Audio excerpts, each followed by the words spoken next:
न च श्रोत्रजिह्वे न च घ्राणनेत्रे न च व्योमभूमिर्न तेजो न वायुः चिदानन्दरूपः शिवोऽहं शिवोऽहं चिदानन्दरूपः शिवोऽहं शिवोऽहम्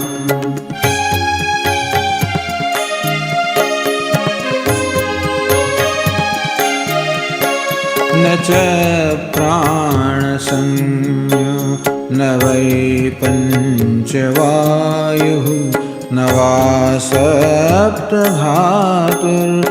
वा पञ्चकोशः न वा पाणिपादं न चोपस्थपायुः चिदानन्दरूपः शिवोऽहं शिवोऽहं चिदानन्दरूपः शिवोऽहं शिवोऽहम्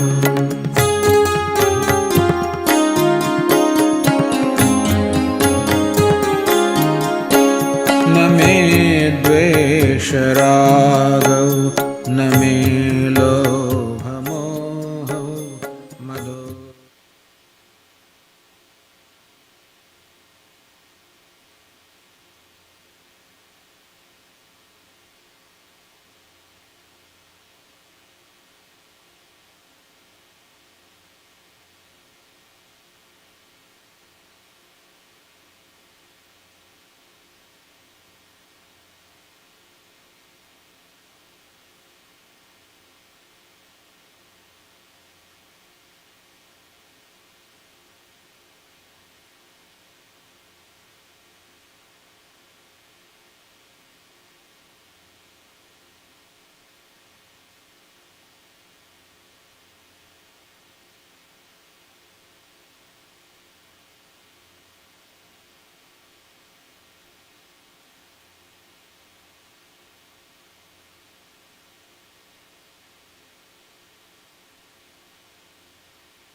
तेजस्विनावधीतमस्तु मा विद्विषावहै. ॐ शान्ति शान्ति शान्तिः.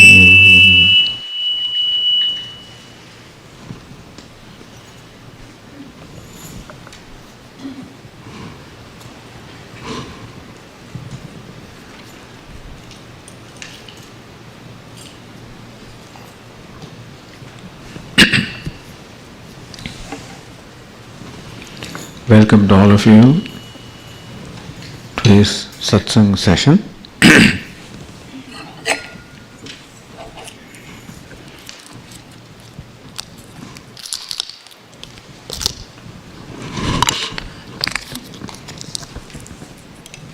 I had earlier suggested that we'll first talk about the Bhagavad Gita chapter 7 and then take up the questions. But I think that we'll first take up the questions and at the end and later talk about the 7th chapter.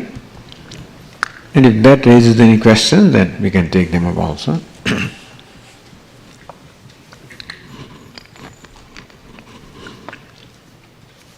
Now, first question is, in the anniversary lecture, you said that Puja Swami said,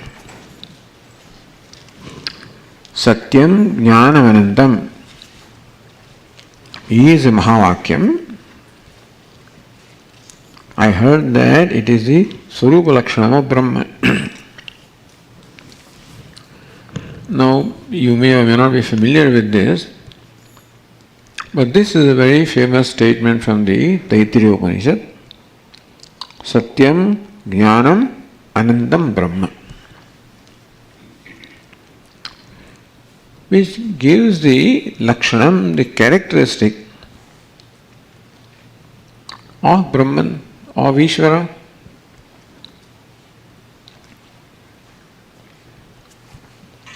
The statement was made earlier, Brahmavid apnoti param. The Upanishad begins with the statement, Brahmavid apnoti param.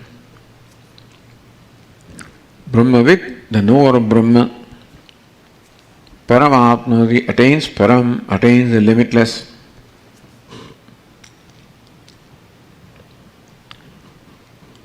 Then this statement that the knower of Brahman attains param, the limitless, then question is, what is the nature of Brahman which is to be known?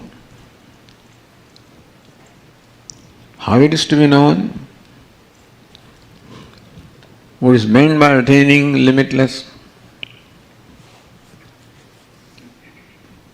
In answer to these questions,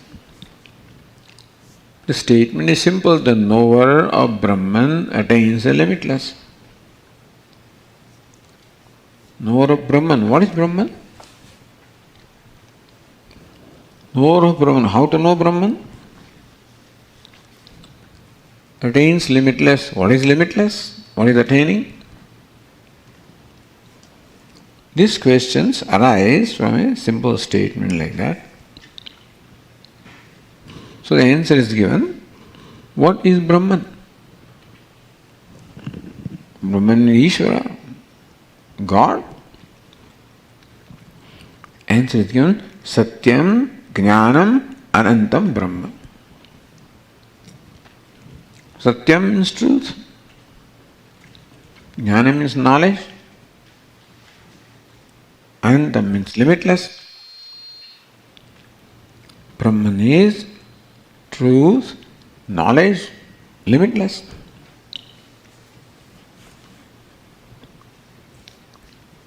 So then, Bhagavan Shankaracharya, Bhashyakara,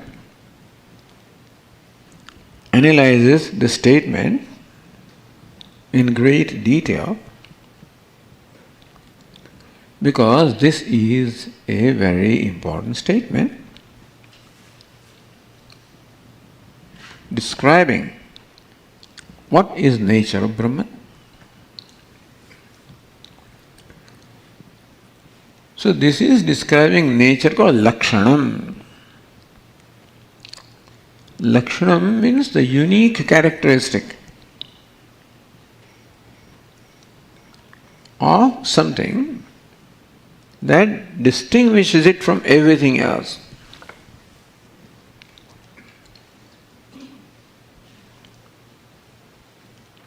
There is Visheshanam, adjective, that distinguishes an entity from the objects of same class, like a red rose. The red is the adjective that distinguishes this rose from the roses of other colors.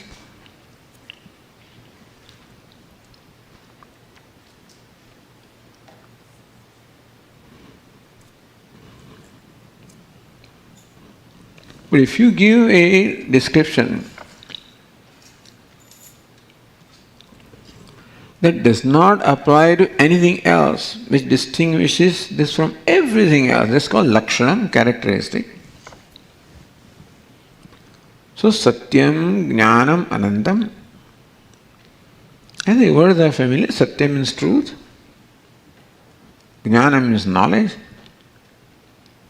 Anantam, Antam is limitation, Anantam limitless.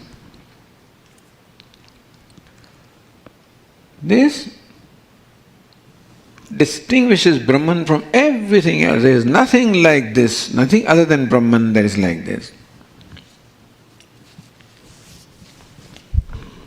So it's called Lakshanam. Lakshanam means the characteristic and Swarupa Lakshanam, inherent characteristic.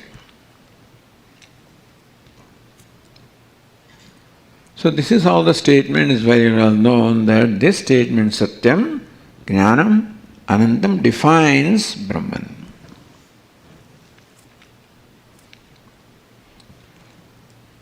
Then I said in anniversary, quoting Puja Swamiji. Puja Swami said that this is Mahavakya. What is Mahavakya? Major statement which reveals the identity of Jiva and Ishvara.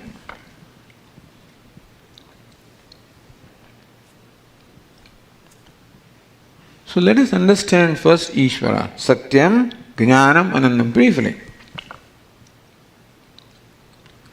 Satya means truth. Truth is that which does not change with reference to time, place or condition. That which remains ever the same at all the times and all conditions. For that we use the word truth in our day-to-day vyavahara, which is vyavaharika satyam, meaning the truthfulness as far as the day-to-day life is concerned. Then what to talk of absolute truth? Satyam is absolute truth. It's ever the same at all times, at all places and all conditions. Then a question arose whether this truth is sentient or insentient. Is it conscious or unconscious? Somebody said that matter which is unconscious also the prakriti remains the same, doesn't change.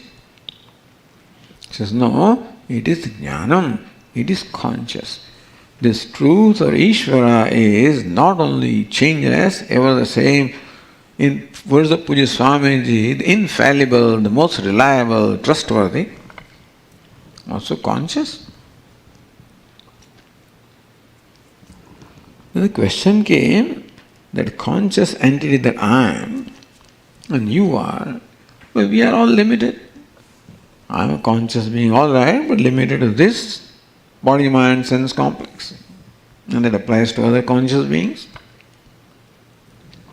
Says, no, it is anantam, not limited in time, place or condition or anything, it is limitless.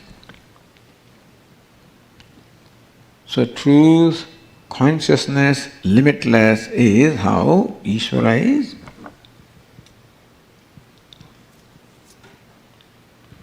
Now, who is this Jiva? You and I are called Jiva, the limited individuals. Swamiji, I am a limited being. Are you a conscious being? Yes, I am a conscious being. What is the nature of the conscious being? What is the nature of a spark? When we analyze, we find that fire is the nature of the spark. Even though spark looks very tiny, but the essential characteristic of spark is that it is hot and bright, and essential characteristic of fire also is it is hot and bright. The smallness of the spark does not belong to fire, it belongs to a small carbon particle. The smallness in a spark doesn't belong to fire. Brightness is not small. Heat is not small. The dimension of spark with smallness belongs to a small little particle of wood, and fire associated with the little wood is called spark, but it is fire. So essential nature of fire is heat and light, and essential nature of spark also is heat and light. From the standpoint of essential nature, the fire and spark are one. Is it clear? What happens is, when you look at the spark, we see a small tiny entity there, and we automatically associate tininess with fire. Even though tininess belongs to that particle of wood, so when we think of ourselves, we are a tiny spark of consciousness. I am conscious of it, but tiny. But here also the tininess is there, but where does it belong? To his body, mind, sense. That is like the particle of wood called upadhi. The consciousness in this tiny entity, and consciousness is a limitless entity, is one. Consciousness is one, like fire is one. So the word jnanam, which means consciousness, reveals that Brahman is consciousness, and when you analyze what is the essential nature of the individual, the jiva, there also is consciousness, because the tininess does not belong to consciousness, tininess belongs to body mind. So satyam jnanam, the word jnanam means that Brahman is consciousness, and even the jivatma also is consciousness. Therefore, when the word jnana is analyzed, we find that it applies both to Brahman as well as to the jiva. And that way, this does reveal the identity between Brahman and jiva. That satyam, jnanam, anantam, these characteristics also apply to what I call jiva, or the individual self. Because the sense of individuality doesn't belong to consciousness, belongs to body, mind, sense complex, upadhi. And therefore the essential nature of the self and essential nature of Brahman is one.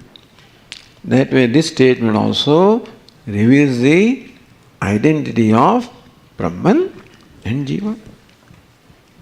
In that sense, it becomes, what is Mahavakya? Mahavakya, the major statement, is that which reveals the identity of jiva and Brahman, meaning telling us that you are not tiny, you are not insignificant, you are not one among many, you are limitless. This is the most important message or statement of Vedanta. That may you meditate upon yourself not as a tiny individual. Atma ityeva upasita. May you reflect upon yourself, look at yourself, contemplate upon yourself as Atma, as all pervasive, which is what you are. The sense of limitation, restriction that you are feeling, they all belong to the body, to the mind. Don't measure yourself by body and mind. Measure yourself by the essential nature, that is consciousness that you are. And this is what the Upanishads teach us. Therefore, whereas from one standpoint, Satyam, Jnana, Anantam is the Lakshana, the characteristic of Brahman, it also happens to be the characteristic of Jiva. And that way it also reveals the identity of Jiva and Brahman. In that sense, it is also a Mahavakya. So, Swarupa Lakshanam does not exclude Brahman being the essential nature of everything. Why only Jiva? Sarvam, what is Brahman? What is it? You and I are Brahman, chair and table also are Brahman. It's a matter of analyzing and understanding.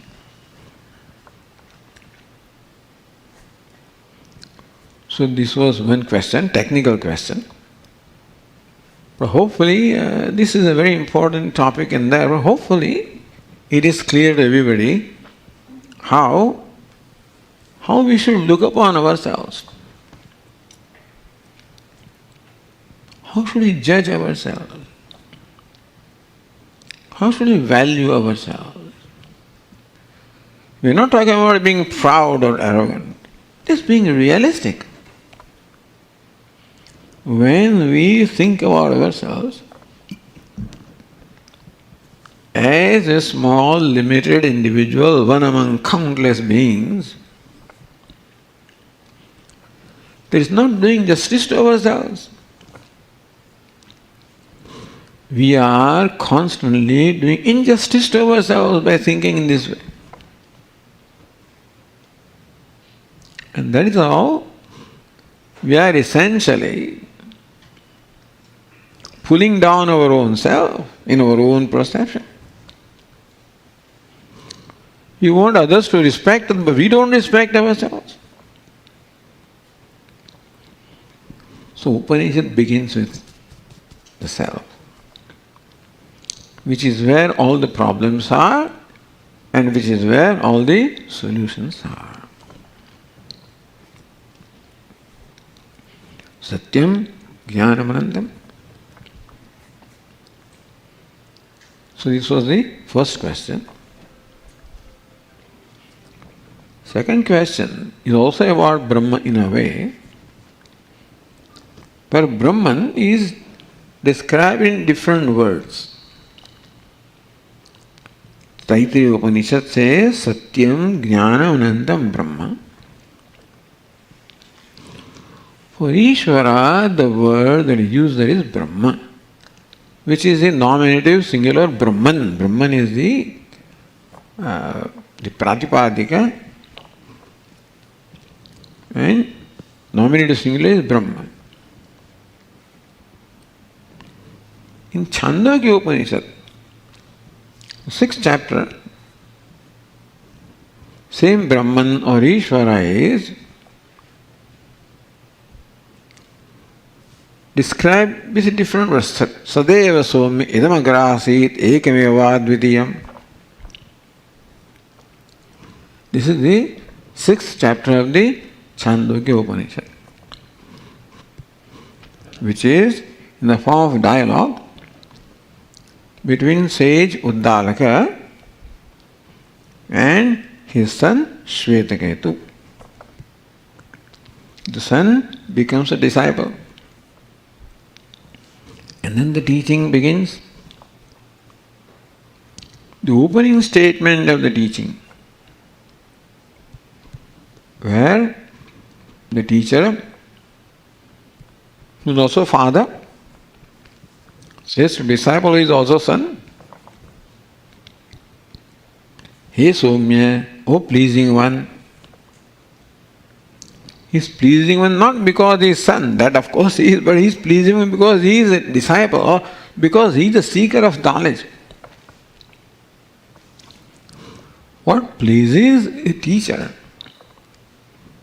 is that here is a jignasu, a seeker of knowledge. That is the most pleasing aspect to a wise person.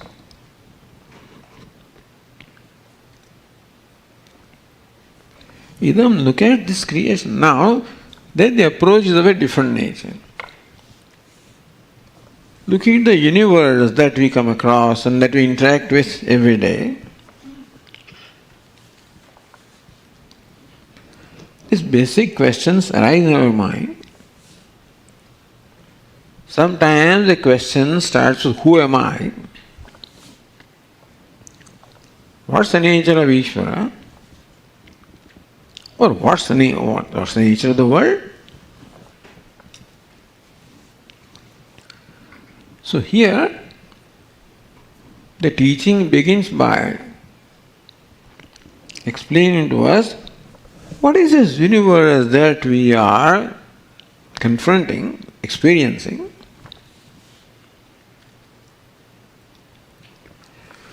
Because a right understanding of what we are interacting, the right understanding, will enable us to interact correctly. If I know that you are my friend, then I will interact with you in one way. If I know that you look like my friend but you are not, then I may interact in a different way. Just an example. In short, we should know who is interacting and what I am interacting with. Knowledge, understanding. Vedanta teaches that this right understanding gives us freedom. When I know who I am and what I am interacting with, then there is freedom. In knowledge, there is freedom. I'm always comfortable when I know things as they are. I'm comfortable with myself when I know what my true nature is. I'm comfortable with you when I know what your true nature is. So understand why Vedanta emphasizes knowledge or understanding. Because understanding anything correctly makes me comfortable. I know what I am dealing with. I know who is dealing with, who is dealing and what I am dealing with.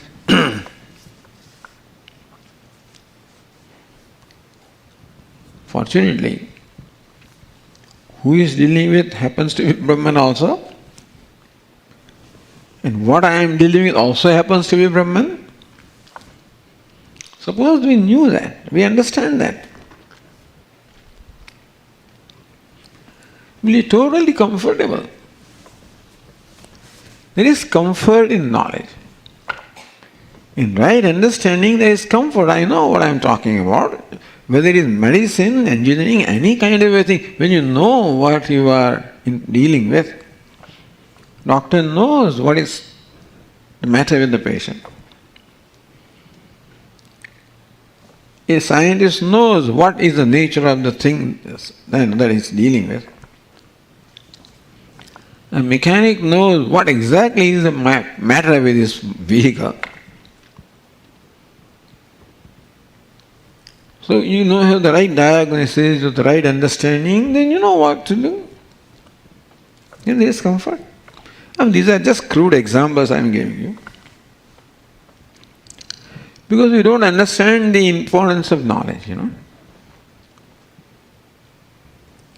But when there is knowledge means right understanding, how there is comfort. Particularly, fortunately, you might say, Swami, I know that this is poison, how can be? Then you know how to deal with that.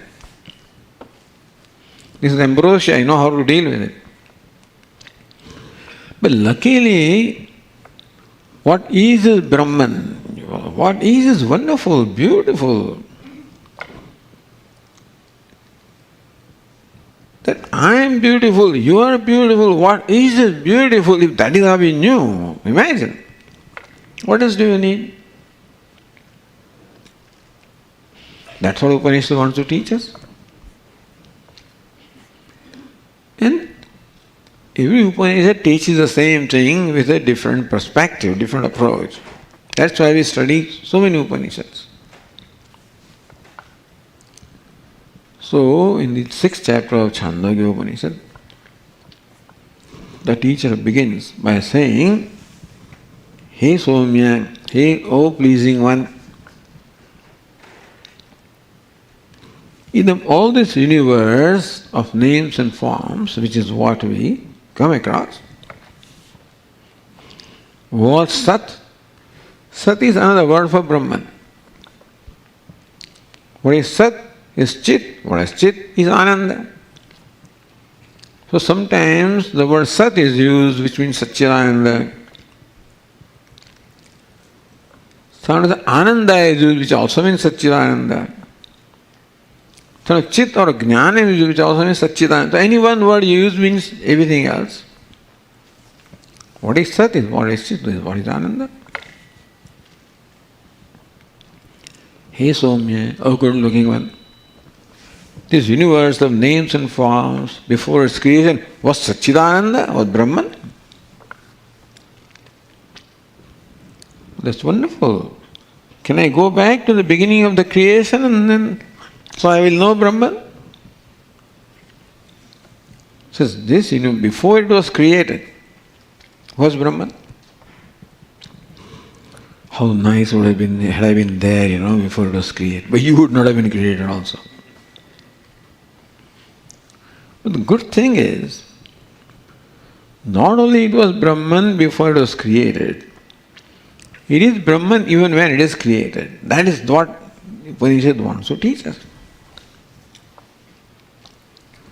Because before creation of this diversity of names and forms, what was just one Brahman, limitless, Ananda, wholeness, completeness. That's all that was.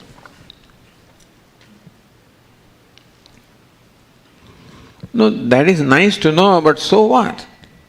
That what is now also is that limitless, whole, complete Brahman, even now? No, but what I see now is all this diversity, so much multiplicity is there, division is there, duality is there. Where is Brahman? Isn't it? It's like someone telling me that Swamiji, before this pot was made, it was clay.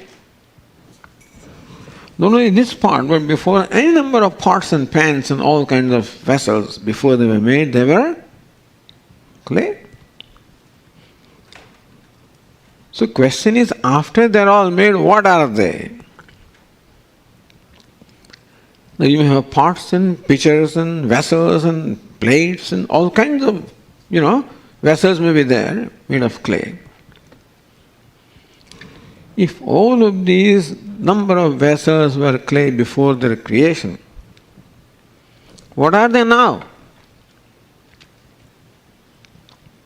Oh, now this is a pot, this is a pitcher, that's the vase, that's the plate. Is that what it is? Or as plate, as vase, as pitcher, as pot, what is this clay? Is it not so?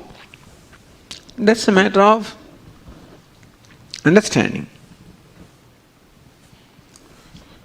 So basically, what the Upanishad wants to teach us is not only this universe was Brahman before its creation, that it is Brahman even now. Why do we need to be told? Because it doesn't look like Brahman to us, that is why. We feel that there is all these variety, diversity, so much differences are there, so much disparity is there, so much inequality is there, divisions are there.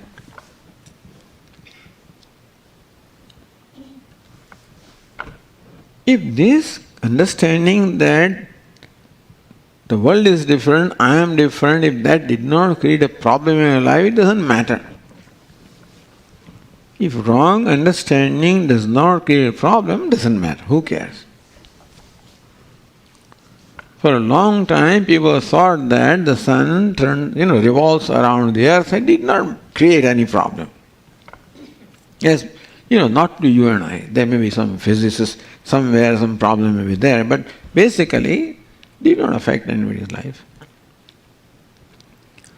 If wrong understanding doesn't matter to us, we can still be happy. We don't care. We don't need to understand everything. No end. But for this misunderstanding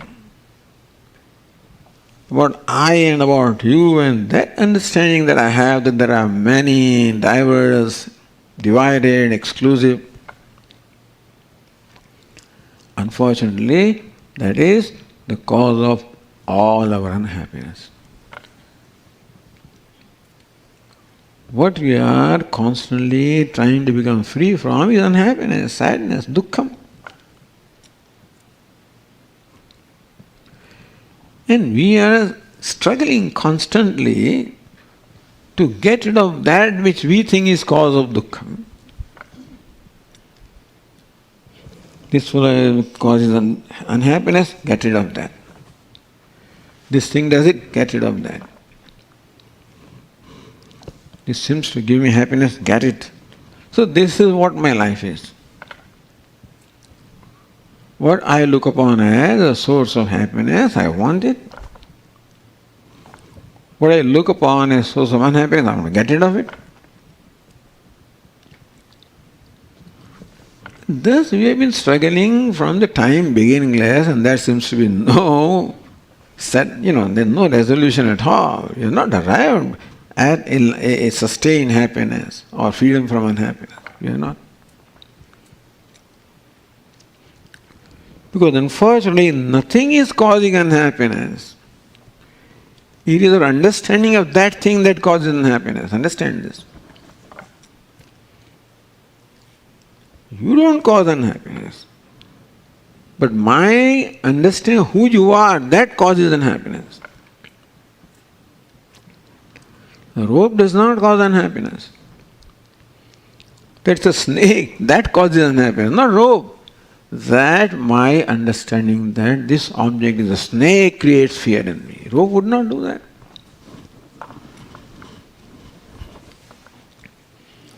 Therefore, right understanding called knowledge. So since the world right now is what I am constantly dealing with, and the world only keeps on creating in my mind various conflicts because you are different, I am different, this is my original conclusion.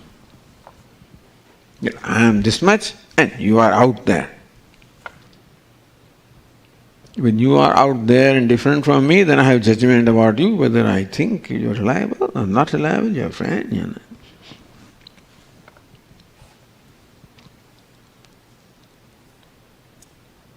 And therefore a right understanding is important. So now to understand what is, Upanishad employs a very beautiful method. He Shvedaketu, what appears right now as a universe of names and forms, diversity, disparity, all of this was just one whole wonderful, beautiful entity, Brahman, Ishvara.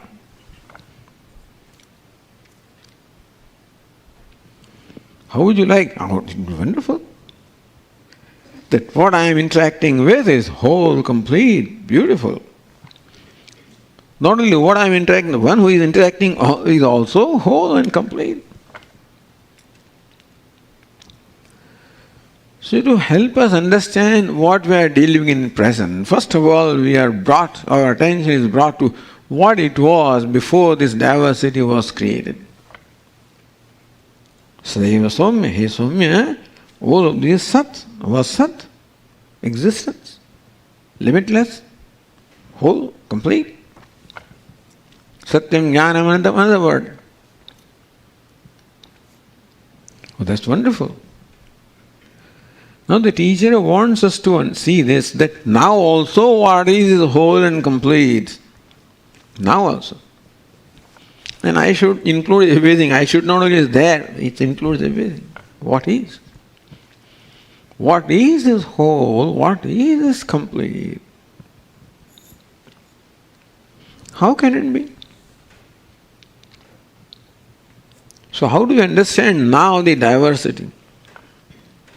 So Upanishad says that Sat or Satchidananda or Brahman or limitless or Ishvara deliberated, may I become many, bahusyam prajaya iti. That Sat, Brahman thought. Don't ask me, how can Brahman think? Yes, this is a katha. You know katha? Katha means a story or anecdote. The story is being told. We should know what to take literally and what lesson to take from there. As children we were told story and then so what is the lesson, bodha? So from this description also, we get distracted by how can Brahman think, That is not in that story something else is being told. Brahman tadaikshata bahusyam prajaya iti.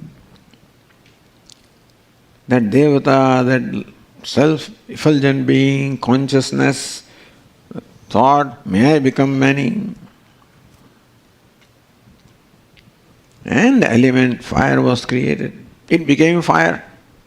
That Brahman became fire, not created, became fire. Then further deliberated, may I become many. Now Brahman, that element fire became element water. Then further deliberated, may I become many. So Brahman, that element fire, that element water, now became element earth, means 5 elements.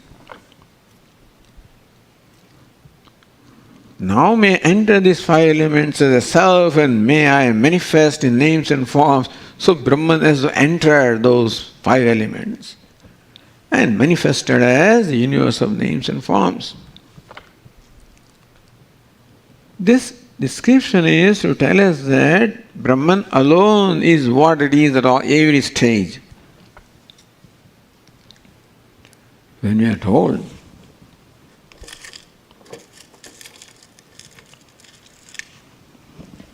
that in the beginning this chain was a lump of gold, the lump of gold thought that may I become many, may I become chain.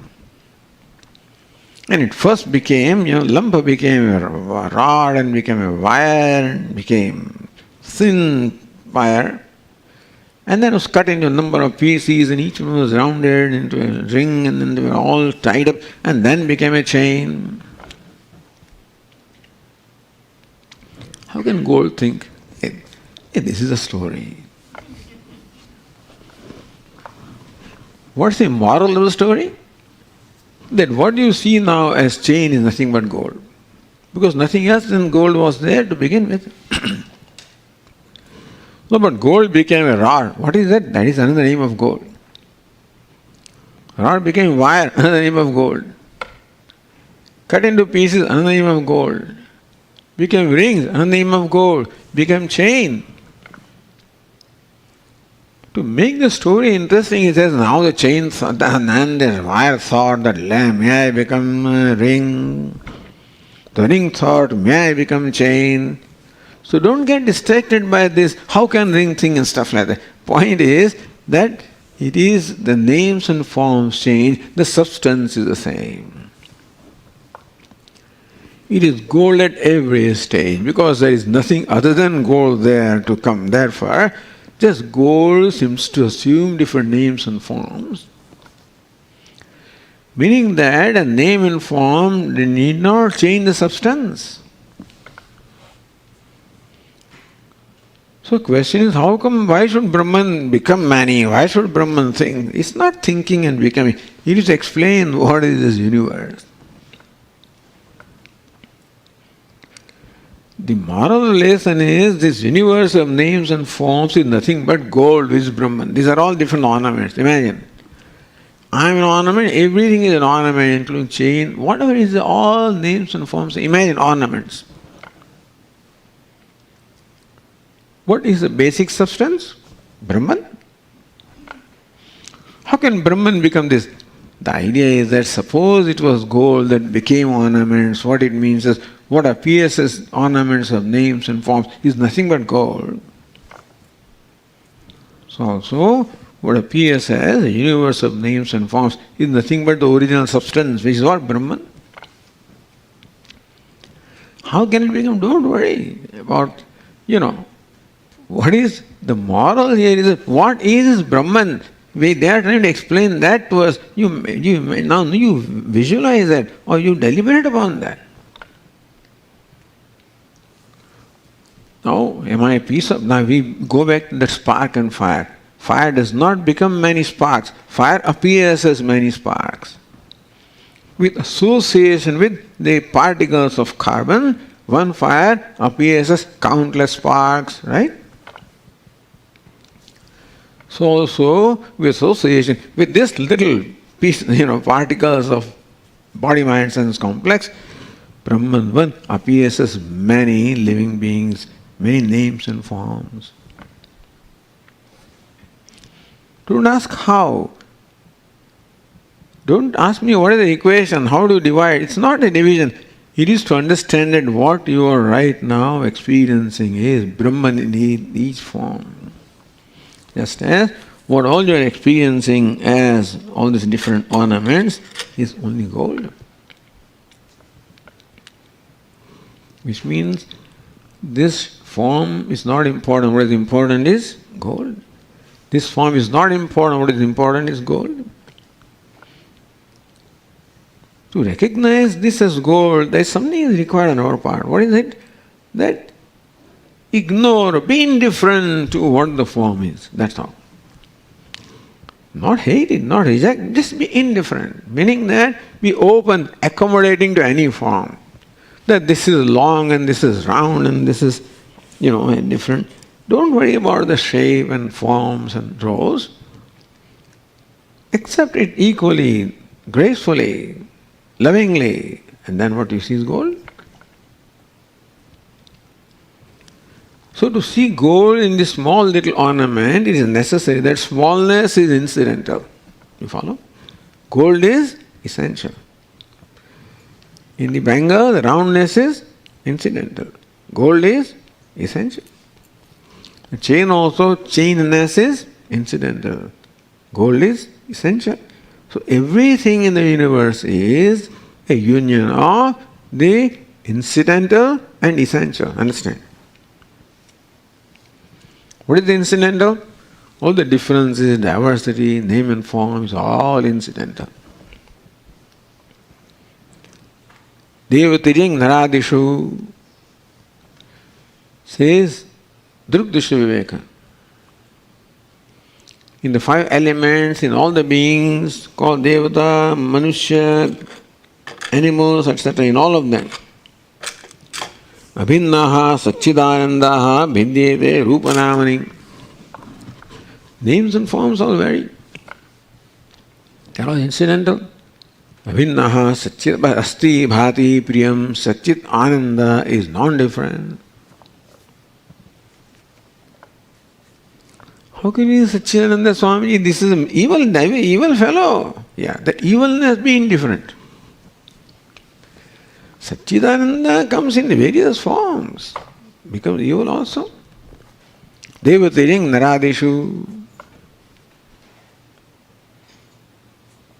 With this Kham, Vayu, Jyoti, Apaha, Prithvi, what elements are there, all kinds of beings are there, sentient, insentient, all of them.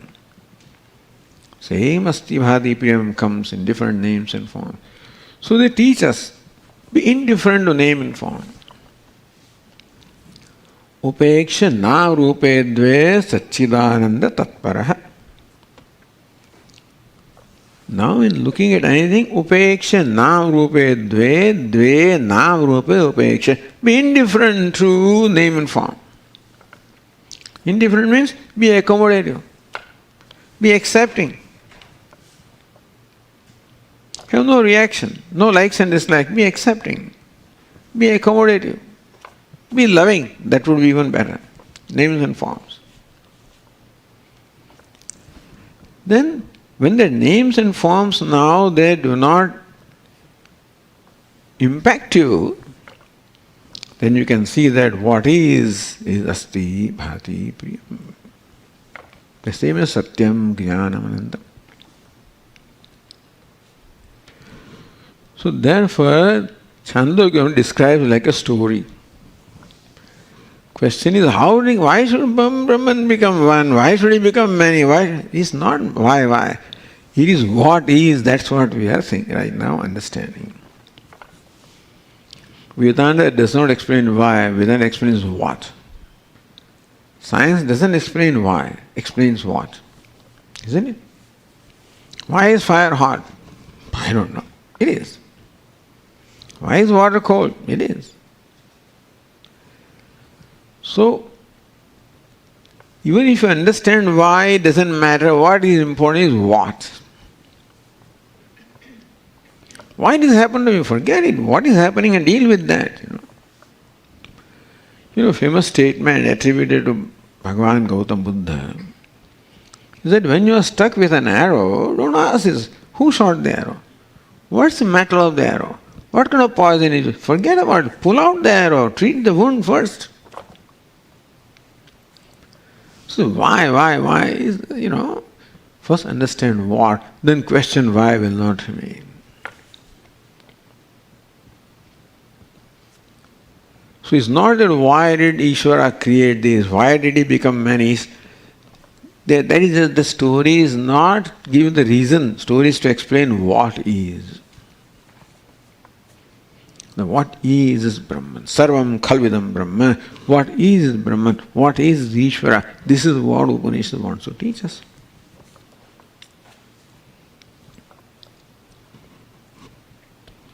Therefore, that's why we require a teacher.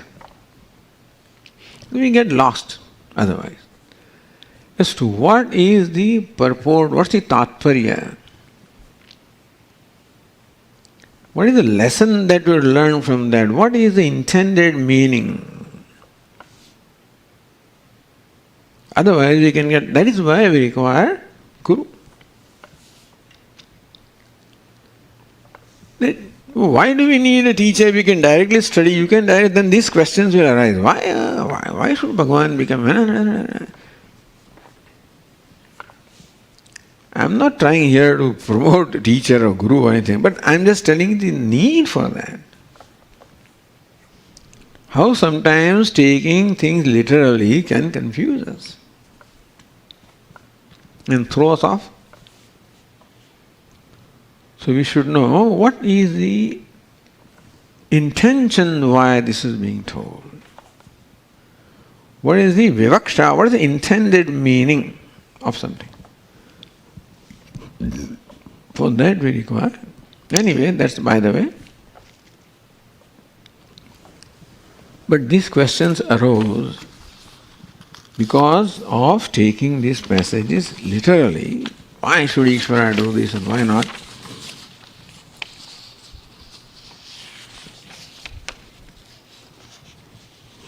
My question is, why should Lord want to become many? I can understand that an ordinary human being's mind, when it is free, is like a devil's workshop. But why should Sat or Brahman want to become many? It became devil's workshop because nothing to do. Just so that you and I have nothing to do, our mind becomes a devil's workshop. An idle mind, they say. So looks like Brahman's idle mind became a workshop, devil's workshop, and so he created that thing, thought like this. So you extend what is happening to my mind to, Brahman and things like that. This is how we would, that's best we can understand. That is why, how do we comprehend this? Hopefully I was able to explain to you the reason why it is told in a story form. Easy to understand. What is intended to be conveyed is, what is Brahman? In spite of diversity. What is this non-dual? In spite of duality, what is this non-dual? You follow? Why? Because we think that we are experiencing duality. So they are telling you what you are experiencing. Well, I experience duality. Who says? I don't see Brahman. Who says? That's your conclusion, not that you don't see. I see a snake, that's your conclusion. What is his rope? So rope, snake, example, etc. But anyway, so essentially the purpose of that whole story is to help us understand that not only this universe was Brahman, one, non-dual, before creation, it continues to be the same because no changes happened. Change is all only in appearance, not in reality. Clay has not changed. Clay only appears as a pot and a pitcher and a vessel. Because if you analyze this, what you call pot, what will you find? Only clay.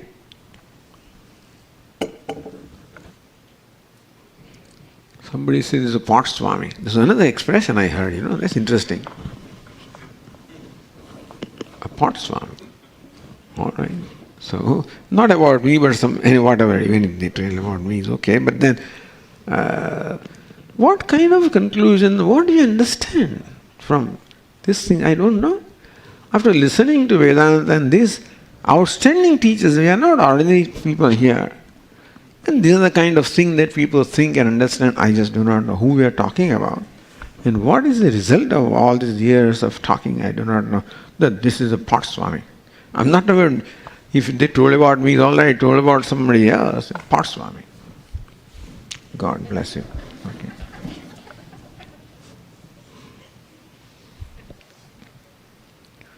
Swamiji in Advaita Makaranda has referred the text Brahma Gita. I'd like to know more about it. Well, go to internet, Brahma Gita you'll get as PDF. Anyway, it's easier to ask a question. So, just for information, I got here the index of Brahma Gita. Brahma Gita, Gita means Gitam, in fact, it should be. Bhagavad Gita is Bhagavad Gitam, Bhagavata Gitam. So it is made feminine. Gitam is a word, neuter word, but specially made feminine. Gita. Bhagavata Gita is Bhagavad Gita that is sung by Bhagavan. It's called Bhagavad Gita. And there are a number of Gitas, at least 20. I have a collection of 25 kinds of Gitas in one book. One of them is Brahma Gita.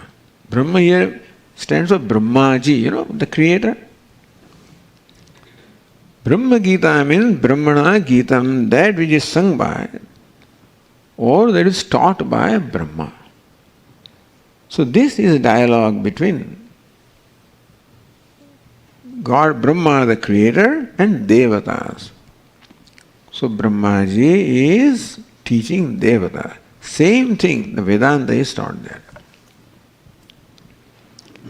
But every text has its own style and method of communication. I'll just read for you the topics that are discussed in Brahma Gita. Vedartha Vichara, Vichara or deliberation upon the subject matter of Vedas. Sakshi, there Brahman is described as Shiva, by the way. So Shivaha. Brahma Gita, Brahmaji calls Brahman Shiva. There are other Gitas also, so Shiva Swarupa Kathanam Sakshi, that Shiva, the consciousness is Sakshi, that is being explained. Then there is also explanation of Kyonopanishad in there. There is a famous topic called Dharopasanam, meditation, upon Brahman that is dwelling in the cave of my heart. Then deliberation about the nature of reality, Vastu Swarupa. What is the process of the knowledge of the self that takes place? How Atma is the nature of Ananda, that is being explained. How Atma is Brahma, that is explained. How Brahman is the self of all the beings is being explained. How that Brahman or Shiva is my own self. So this is basically what Vedanta teaches, is also subject matter of Brahma Gita. And therefore, not Advaita Makaranda, but Tikakara of Advaita Makaranda has quoted extensively from Brahma Gita and from other texts also. So, and some verses from Brahma Gita are quoted by the Tikakara of Advaita Makaranda. There is another text of Sankshepa Sharirakam, from that also he has quoted.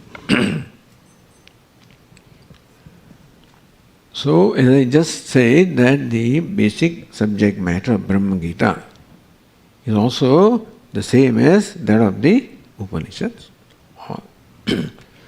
Except that in our Bhagavad Gita, we have Karma Yoga and Bhakti Yoga, and basically it is all Jnana Yoga.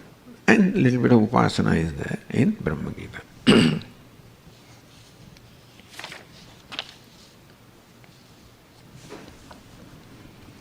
Now we come to a practical question here.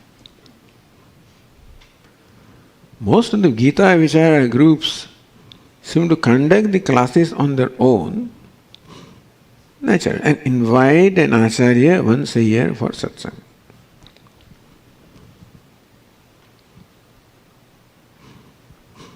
So this is the whole idea of Gita Vichara group, that it's a not just self-study, but it is sharing our understanding with others and learning from others. So in Gita Vichara group, that at the end of the class then a particular section is assigned to every member, that you please be prepared, so that when you come then you are ready for discussion. One of the members is asked to summarize perhaps, and others make comment and they proceed further. So purpose of the Gita Vichara group can be compared to Mananam, Shravanam, Mananam. Shravanam, listening to the teacher. Mananam, reflecting upon what it is that I understood from the teacher. Therefore, the Bhagavad Gita home study material, you study that, it is like listening to teacher, like Shravanam. Now the Upanishad says, Atma vayare drashtavya, shrotavya, mantavya, nididhyasitavya. Hey Maitreyi, Atma should be known. Because by knowing Atma you know everything. Therefore Atma should be known. How do you know Atma? Shrotavya. First you should listen to the self, or the unfoldment of the self from the teacher. Mantavya. Then that knowledge which you gain from teacher should be made your own knowledge. Meaning that you should reflect upon, what does it mean to me? What does it mean? We give example of 10th man, let us say, in the class. That is Shravanam. What does it mean to me? Oh, it is praptasya praptahi, attainment of what I already attained. What about, how does it apply in my life? What am I seeking in life? Oh, I want to be a wealthy person, I want to be a successful person. So what is attainment of what is attained? That success is already attained or not attained. So that way, what we have shravan, what we have listened to, is now understood with reference to, our own life. That is when that knowledge becomes clear to us. And there can be various doubts also, questions also, that should be addressed with reasoning. So, Mananam is the process of reasoning applied to gain clarity about what it is that I have understood Shravanam from the teacher. So now the whole Gita home study material is given to us for us to study. And also reflect upon at home. When we come to Gita Vichara group, then we express what we understood, the other person may have his or her own views, and thus we get various perspectives on the same material.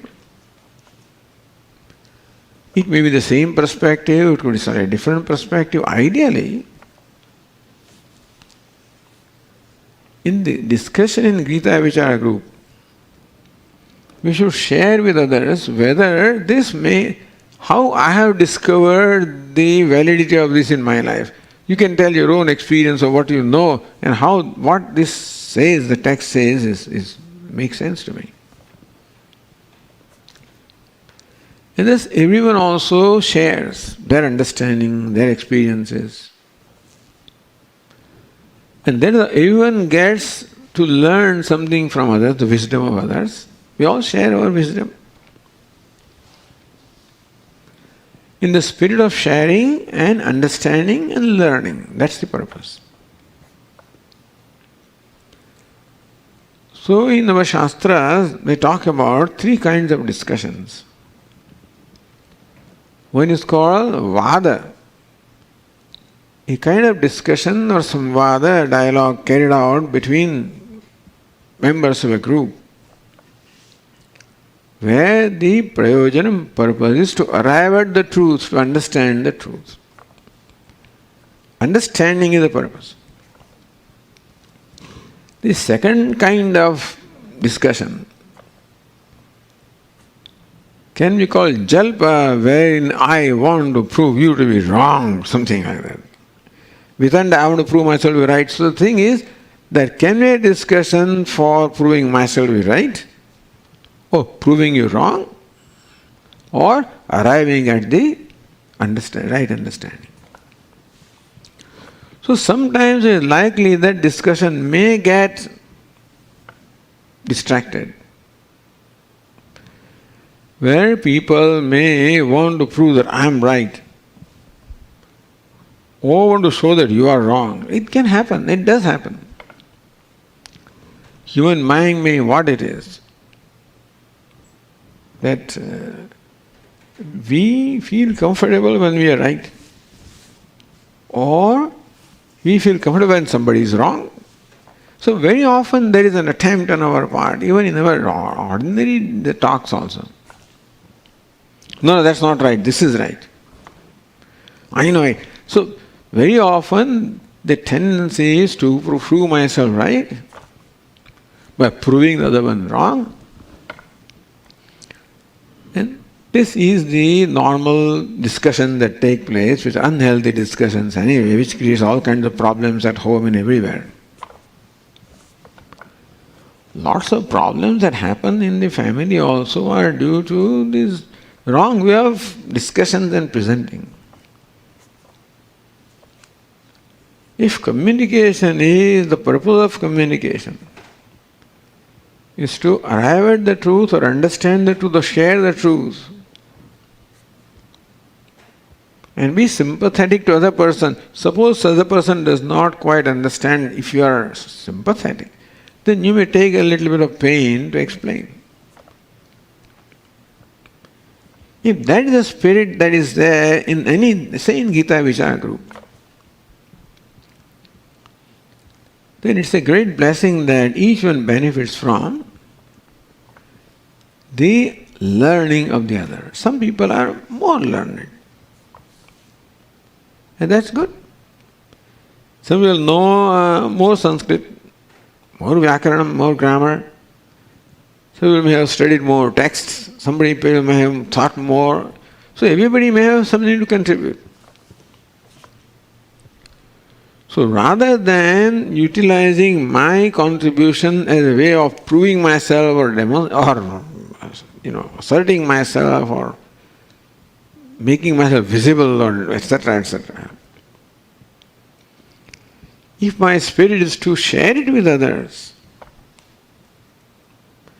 because in that we also learn more.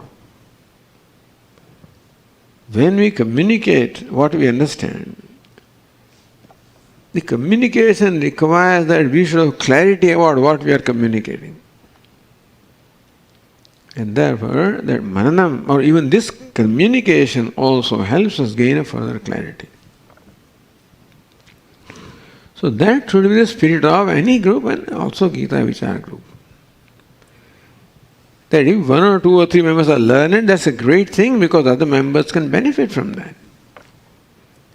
People have different mindsets. Some people are good at this, and some people are good at algebra, others are good at geometry, some are good at physics, chemistry, history, geography, etc. And therefore in Gita Vichara group also some people may be more well versed with one aspect, with other aspect, which is great. That's a great advantage. I think somebody's complaint here is that people seem to be using their knowledge more to show themselves off than in the spirit of sharing. And then the discussions get distracted and then main line is lost. And then somebody says something and somebody says something else, and then that's how other people are just watching what's going on here. It can happen. That is why we used to have a coordinator, a sevak. That may or may not be the case with the Gita Vichara group, but it should be there. Ideally, even one person who fully more senior, more learned should be a coordinator. And when that person finds that the discussion is veering off, then he can bring it to the track. Otherwise, if there is nobody to monitor this, then it will just shoot off into some direction. Other people are at a loss. So that seems to be some people's difficulty, Swamiji, that yes, there are some people who are well versed with Sanskrit grammar and this, that, and they seem to only talk about that. Grammar is great. If grammar helps us understand things clearly, do share that with others. But the spirit of sharing, not spirit of showing off, understand? And I have not been present to any Gita Vichara group, but it is true that it is self-learning or self-gaining further clarity on what we have learned. So, it can become an argumentative thing when I want to prove that I am right. Or sometimes I want to prove that you're wrong. If this kind of intention enters into that, which is likely, then we should watch out. And we should, as I said, if we find ourselves doing it, just drop it. In that case, other members will also feel comfortable. Even if people who do not know as much as we know, they should also feel, so that they learn, they feel comfortable.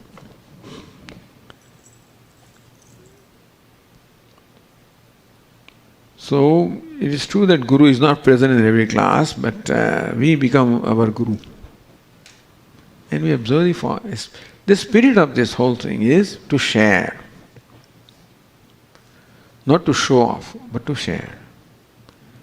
You find other people not having right understanding, with all kindness you can, share your thing and help them. Sharing, helping, learning, that's the purpose. And that way it becomes a cohesive group. I've seen people develop bond and that it becomes a family. So that is the spirit of the Gita Vichara group.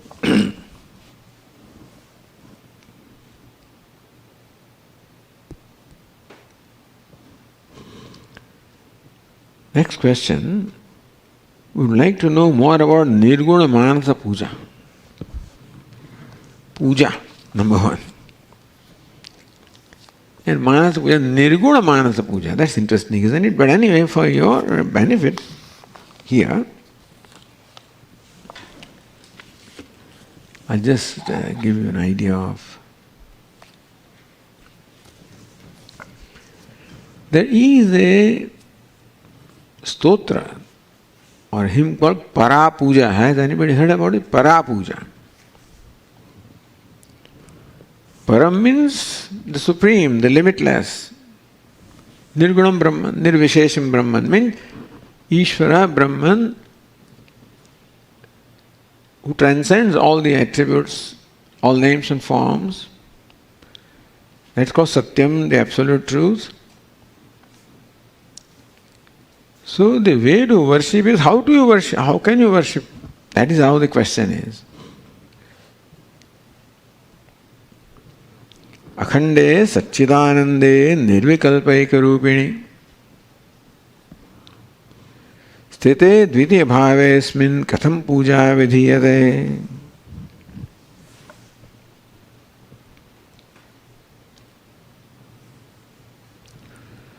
When one abides in this bhava or in this knowledge, Akhandam, undivided, Satchidananda, Nirvikalpa, without duality, Ekarupini, non-dual. When one abides in the self that is of this nature, how can we perform the puja? Who will perform puja for whom? Now that question arises when one has this knowledge. We also have this question, Swami, you say that I am Brahman, then who is performing puja of whom? But what is your understanding now? Yes, that you are Brahman is the truth,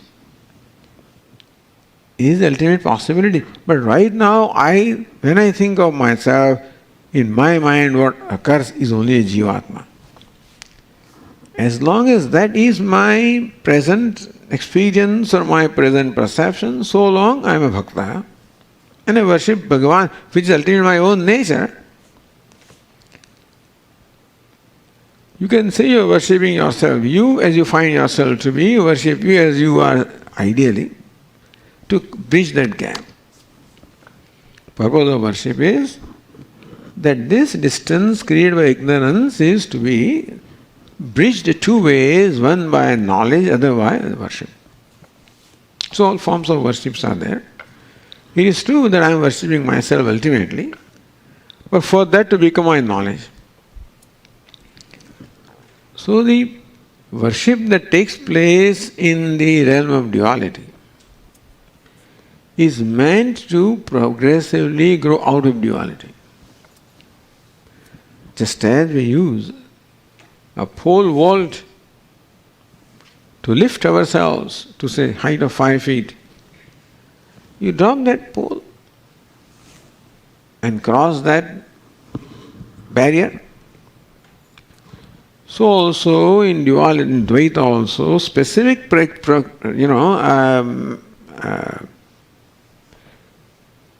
methods are prescribed called puja or worship, the purpose of which is to use the duality to progressively grow out of duality. You follow? It is not that I am perpetuating duality. Yes, as we do out of ignorance, we are perpetuating duality. But in case of worship, there is an understanding that ultimately non-duality is the truth, and that I am performing this worship to ultimately grow out of duality. And when you have grown out of duality, then of course there is no worship, then being is the worshipping. When I am akhanda, non-dual, undivided, how do you worship? What manner to worship? So now you know puja, there are so many upacharas are there. Shodasopachara puja, 16 step typically. Dhyanam, avahanam, padyam, asanam, argya, achamaniyam, stanam, vastram, alankara. Different steps are there. All these puja presupposes a separatedness between the bhakta and Bhagavan, which is what I feel right now. But this puja is meant to ultimately help us gain the grace of Ishvara and then grow out of this duality. But when this puja has done its job, the purpose is then to erase that duality. So when the duality is erased, then puja has done its job. Then those steps now says, how can I offer asanam, a seat? Purnasya avahanam kutra. How can there be avahanam? Invocation of that which is purna, which is complete. Who will invoke whom? How can invoke? What you invoke is something which is describable. How can I invoke the limitless? Sarva dharasya chasanam. How can I offer a seat? That is the seat of everything. Adharam is one who is the support of everything. How can I offer him seat? Because you are sitting on that. Swachasya padyam. We wash feet to clean the feet. But that which is swacham, how can there be washing the feet of one that is ever clean or ever pure? Argyam cha, what is offering argya, achamanyam, all of these for purification rites, For one who is ever pure, how can there be purification by washing feet and by sipping water, etc.? Nirmalasya kutasnanam snanam is for removing the malam, impurity. But one who is ever pure by nature, how can there be snanam for that? Vastram vishwodarasya cha. Offer vastram of the garment for someone who is, who is limited and who needs to be covered. How can you? But the one who is vishwodara, so one who is as vast as the universe, how can you cover him with what garment?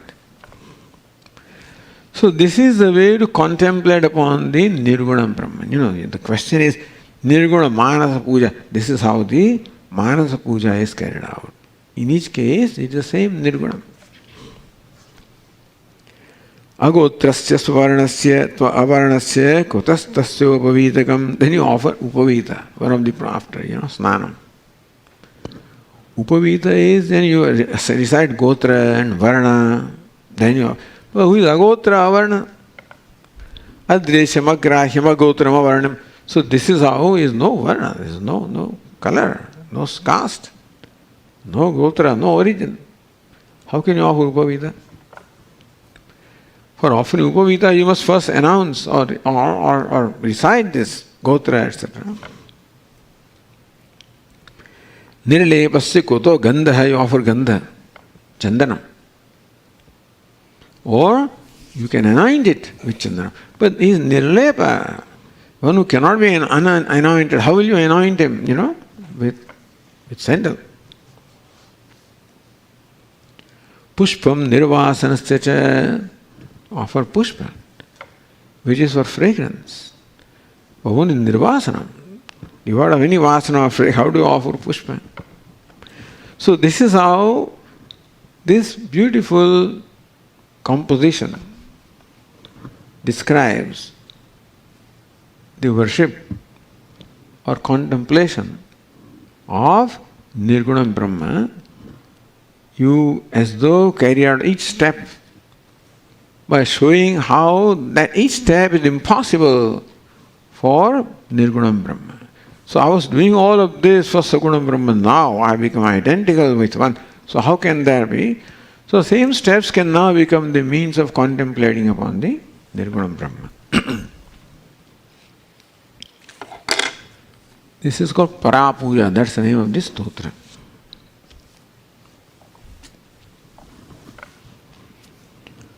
Alright, then further. Conflicts in the mind are constant. Whether it is a simple decision or a very complex one, conflicts are constant. Almost every thought we have from morning till night needs a decision to be made. When emotions are high, objectivity is gone. If we have a ready formula that we can apply, that will be great. How can we resolve these conflicts?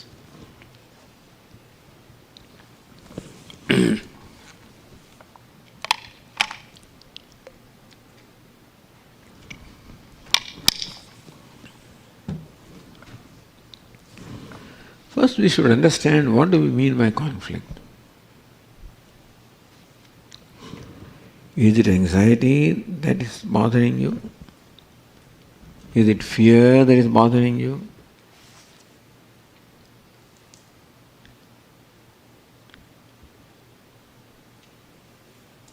Or is it indecision that is bothering you? What bothers us really is the anxiety or fear, ultimately. There is a hesitancy in making a decision. because I do not know what the outcome will be. It is true that we have to constantly make decisions, because human being has been gifted with the free will. And free will requires that we have to make choices in every situation. Whether to come to the class or not, choice. Having come, whether to sit here, where to sit, choice. Having sitting there to keep awake or to, that's another choice.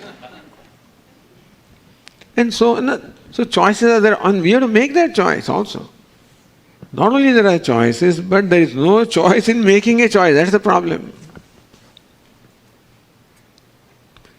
Fortunately, for other creatures, there are no choices. Their choices are already made for them. They are already programmed. And there is no stress. Creatures, other than human beings, have no stress. Only human being has stress. Because not only there is a choice, we have to make a choice. And we want to make a choice, but unfortunately we demand that my choice should be right. Otherwise no problem. It doesn't matter what happens, then no problem. But no, it matters. What will happen is important to me because I want certain things to happen, other things not to happen. I want the result to be pleasant and acceptable, not unpleasant. No, that's understandable. That also is okay. But the further problem is that I am not willing to face the unpleasant. We know that as a result of choice, one of the two can happen, something that is pleasant or unpleasant, from my own standpoint. What is unpleasant to me can be pleasant to somebody else, but from my own standpoint, this one or two things can happen. And I do not want unpleasant, and I want pleasant. This is called raga and dvesha. Raga, attachment for the pleasant, and dvesha, aversion for the unpleasant. These are the basis of raga dvesha. Why? Because I am comfortable in the present, what is pleasant, and uncomfortable with unpleasant. That's right. That's right, Swamiji. I want to be comfortable and not uncomfortable. See, all of these I want. You follow? What I want and what I do not want is very fixed. And then I have to make a choice and take the responsibility. That's not the problem. Choice means responsibility. Otherwise I can make a choice. I am not responsible, then there is no problem. Responsibility causes stress. And the possibility of unpleasant causes anxiety. Because I am not willing to confront the unpleasant. I want things to be pleasant and comfortable. And I do not know that that's how it will be. We just cannot predict what the outcome will be, what the next moment will be. That's how Bhagavan has done, Ishvara has done that way. So why has Bhagavan, God done this, Ishvara has done this? If you made everything predictable, then there is no fun, you would not be born. Then I should, whether fun or not, that there is no life. Our Swami would say, in every drama there are all plots.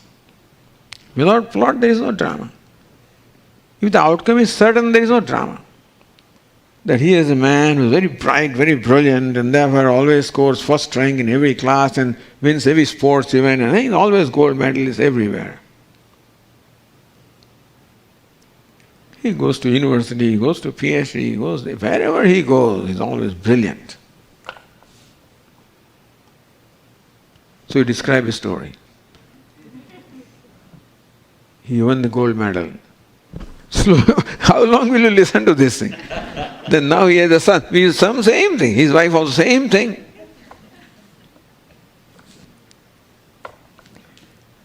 What kind of drama? I don't think people will want to watch the second act, There cannot be drama like that.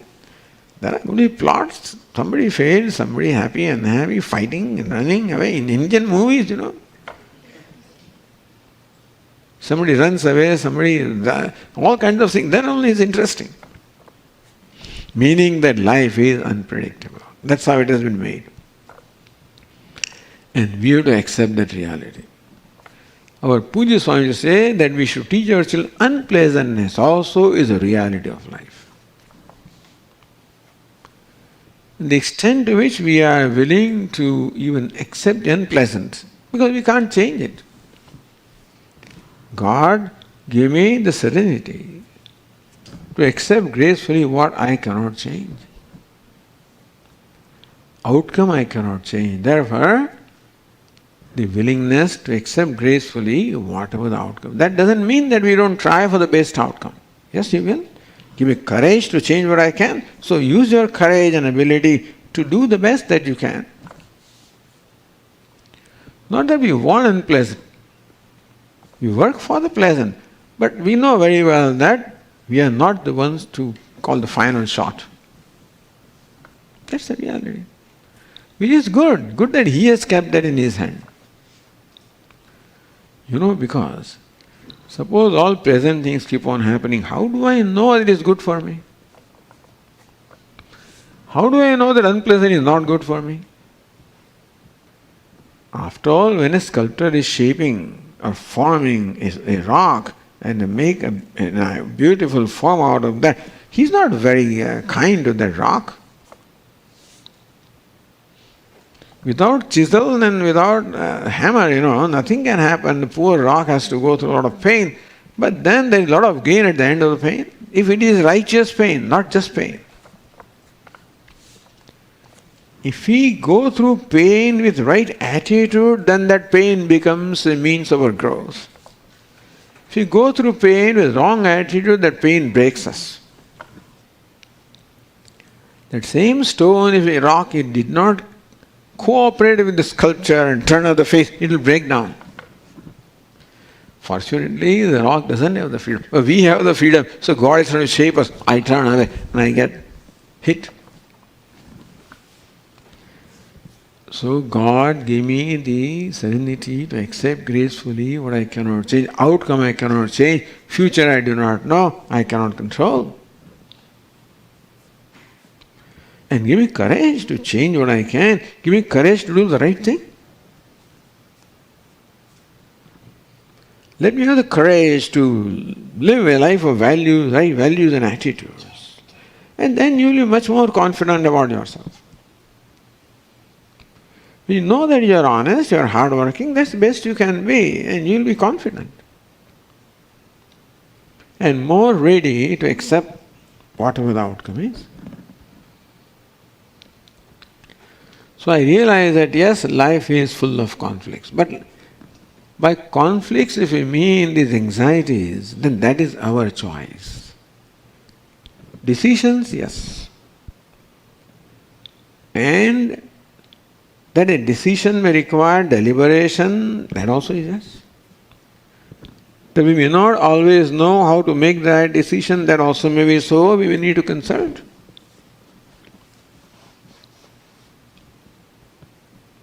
At the same time, regardless of how well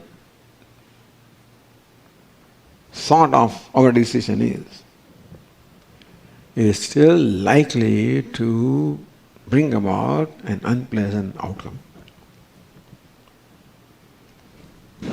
Alright, that's what Ishvara wants. Bring Ishvara into life. This is what he decided. This was my decision. Man proposes, God disposes. So I proposed. He disposed like this, okay. So more of Ishvara in our life. More surrender to Ishvara's will. That does not mean that I do not use my will. I do not make an effort. I do the best that I can. Have the courage to do what you can change. Give me courage to change what I can. And then give me the serenity to accept gracefully what I cannot change. So while making decisions, have a prayerful attitude. That Lord, I am doing this to the best of my ability. And when the outcome comes, accept that as the decision of Ishvara. So more of Ishvara in our life, or Puja Swami would say, less of I. Less of ego means less of anxieties. So conflicts, by word conflict I would understand anxieties and fears. Choice is okay. Thinking about choice also is not a problem. Making decision also is not a problem. All we can do is to commit ourselves to make a decision after, as much investigation as possible. But we have to make decision, we should. Now, by conflict we mean conflict with somebody else, let us say. When you are all living in together. You do something and somebody else has a different view, then it means that requires communication. By conflict we mean conflict in our own mind, our anxieties and fears, then this is the way as I just described. By conflict we mean that I have one view about a thing and the other person has a different view about the thing. Conflict that way.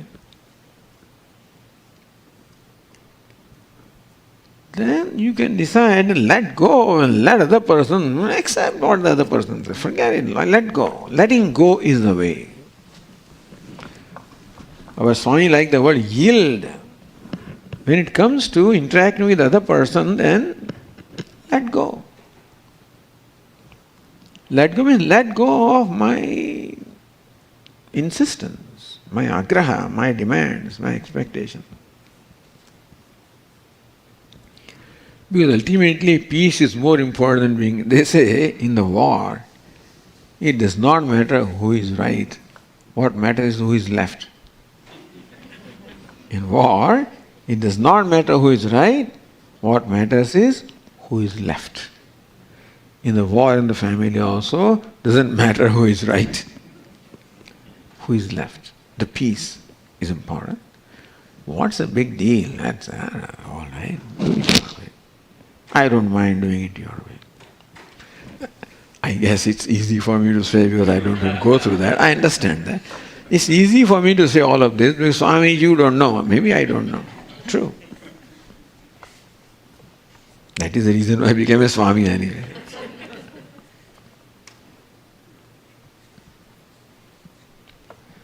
But whether you are a Swami or not, in spirit, recognize the source of conflict. What is the reason for conflict?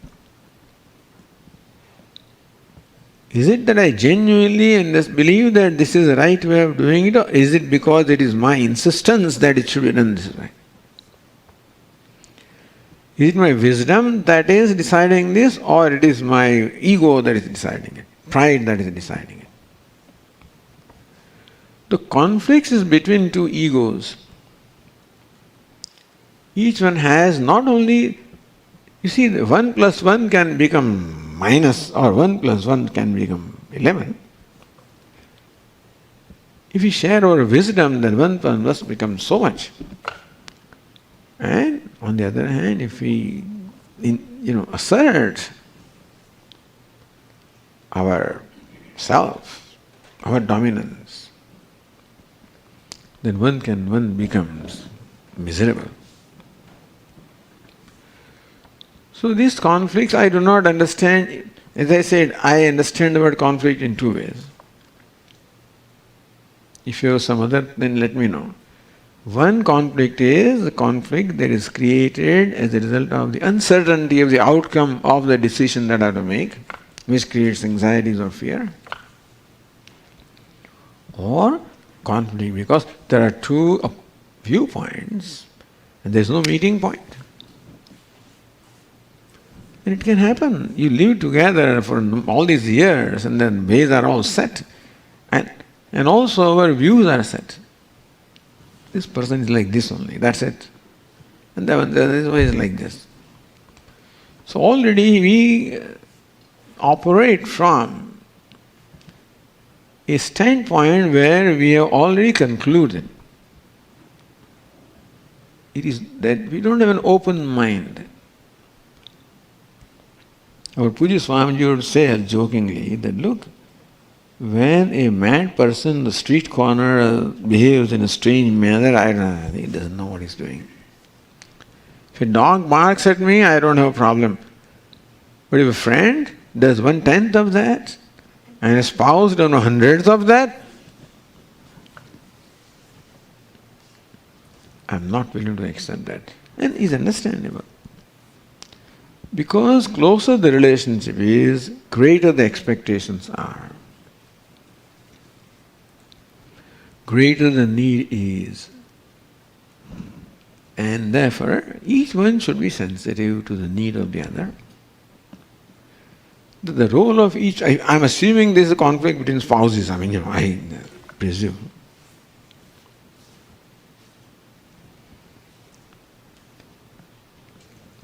Then this conflict presupposes a very hard position. It presupposes insensitivity. Because when I insist upon my opinion, then I am not very sensitive about the opinion or these sensitivities of the other person. And it can happen. Over the years, we become hard. So the conflicts, in order to be resolved, would require an accommodation of the other person. Love is a big word, that is ideal, but at least accommodation. Respecting the accommodating the opinion of the other, even if I do not agree with that. As much as we are wedded to our opinions, the other person also is wedded to other person's opinion. Therefore, when I am rejecting that person's opinion, I am rejecting the person. I have no problem if I can create a distance between myself and my opinion, then I know that my opinion is rejected. I have no problem. But that distance is not that I become my opinion, and therefore when my opinion is rejected, I am rejected. So that is where the problem is. The problem is centered on I. If you can be objective and realize that this person has rejected my opinion, I am not my opinion, it may be a little easier to deal with that. But when there is a strong identification, this is I define that myself as my opinion, then rejection of my opinion becomes my rejection. So most hurtful thing is self-rejection. My rejection is most hurtful to me. So that is the conflict that I feel rejected. I feel hurt, resentful, angry, and usually my response is to reject, meaning that settle account.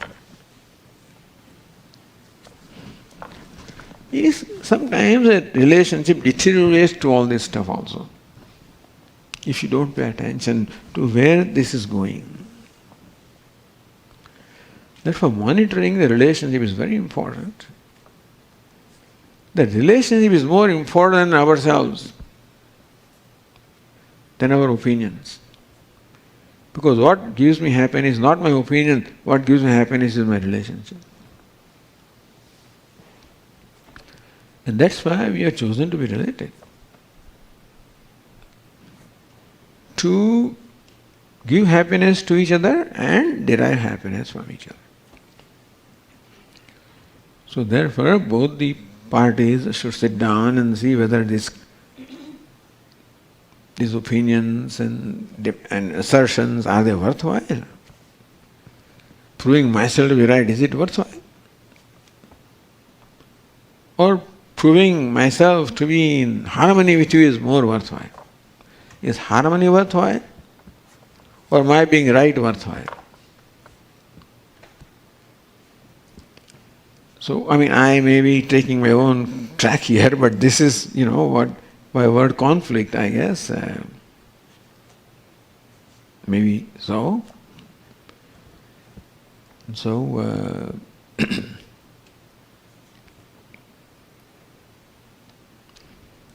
so what Swamiji can give us a ready formula? Ready formula is that the harmony in our relationship is more important than us and our opinions. Therefore, whenever that harmony is at stake, we should be willing to let go of our opinion. Letting go, yielding. Yield something less important for something that is more important. And I think the most important in our life, human life, is the relationship, is the most important thing. Because essentially most of our happiness comes from harmonious relationships. Not only between spouses, any other relationship also. But this is most important. With close family members, closer you are, more possibility of conflict is there. Because naturally we take each other for granted, we have expectation of each other, and so closer the relationship, more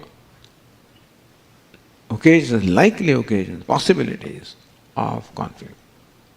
Because more expectations. So the purpose of relationship is not served, it just does the opposite thing. So let us review. Those who are involved in conflict, let them review and say, where are we going? What are we doing? What's the purpose? Why do I want to assert myself? Why do I want to prove myself right? Do I want to be happy or right? Tell me. What matters is being happy, not right. I don't mean being dishonest or anything. Not right means not insisting, not demanding, not asserting. If I understood your question, then this is what I have to say about the question.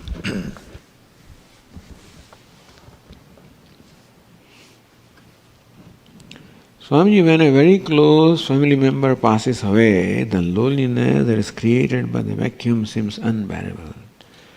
While we understand that the other person's station has arrived in this strange journey, reality is handling the loss seems unbearable.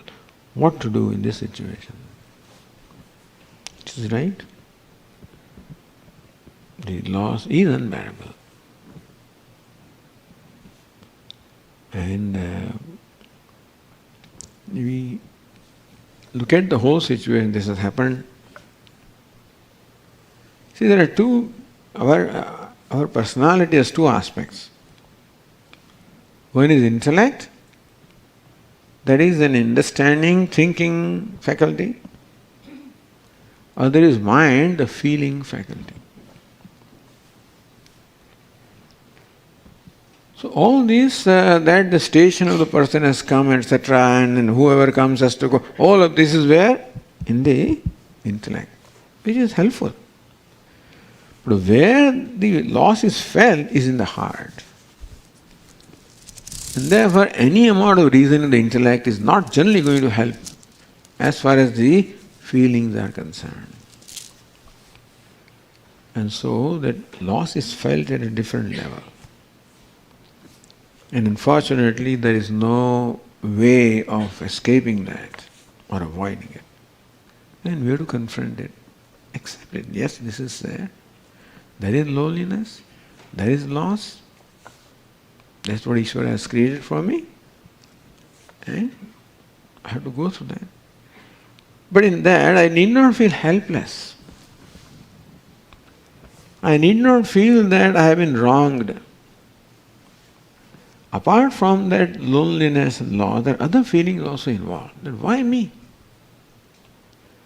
Sometimes I feel that Ishvara is not just with me, not fair with me. It's not fair. What happened is not fair. In case such things are there, where over and above the loss, other such feelings are involved of guilt sometimes. I wish I had done this and not done that. Or why should it happen to me that this is unfair to me? Hurt and guilt.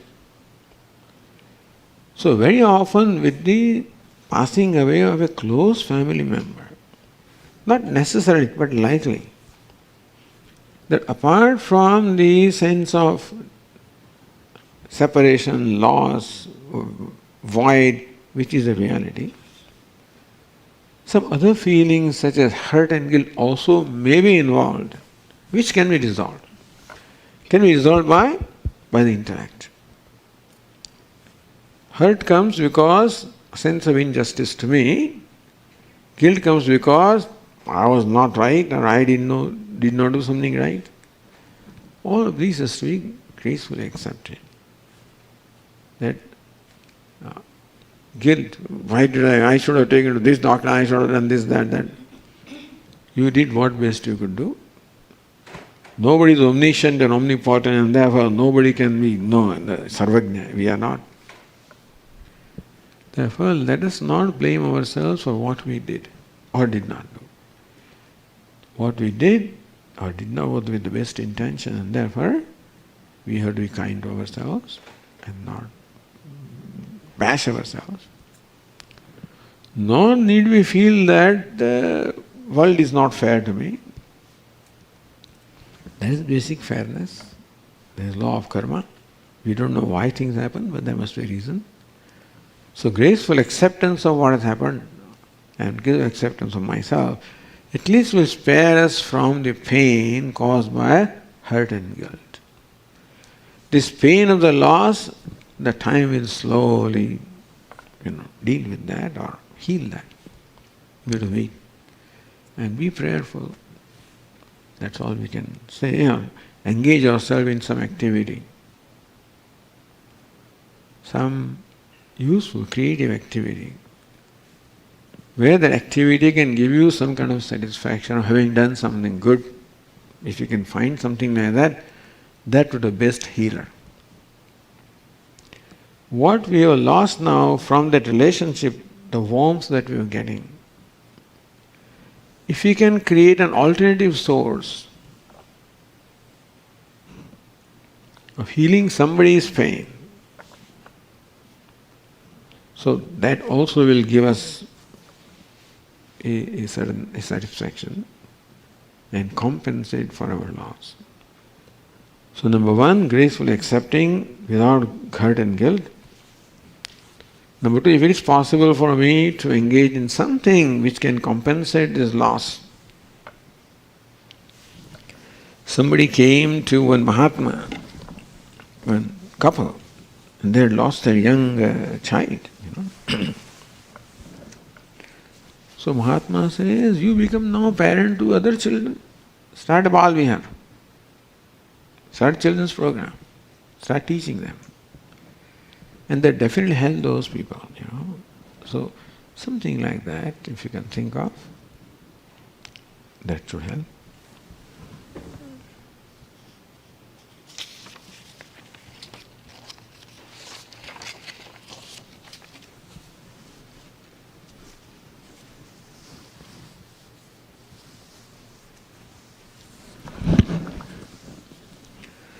Chapter 2 of Gita teaches us the basic principles of raga and dvesha. Samatvam, kausalam, etc. We have not progressed in life in handling any of these principles, especially dvesha. Why are we looking for more and more text without getting the basics corrected?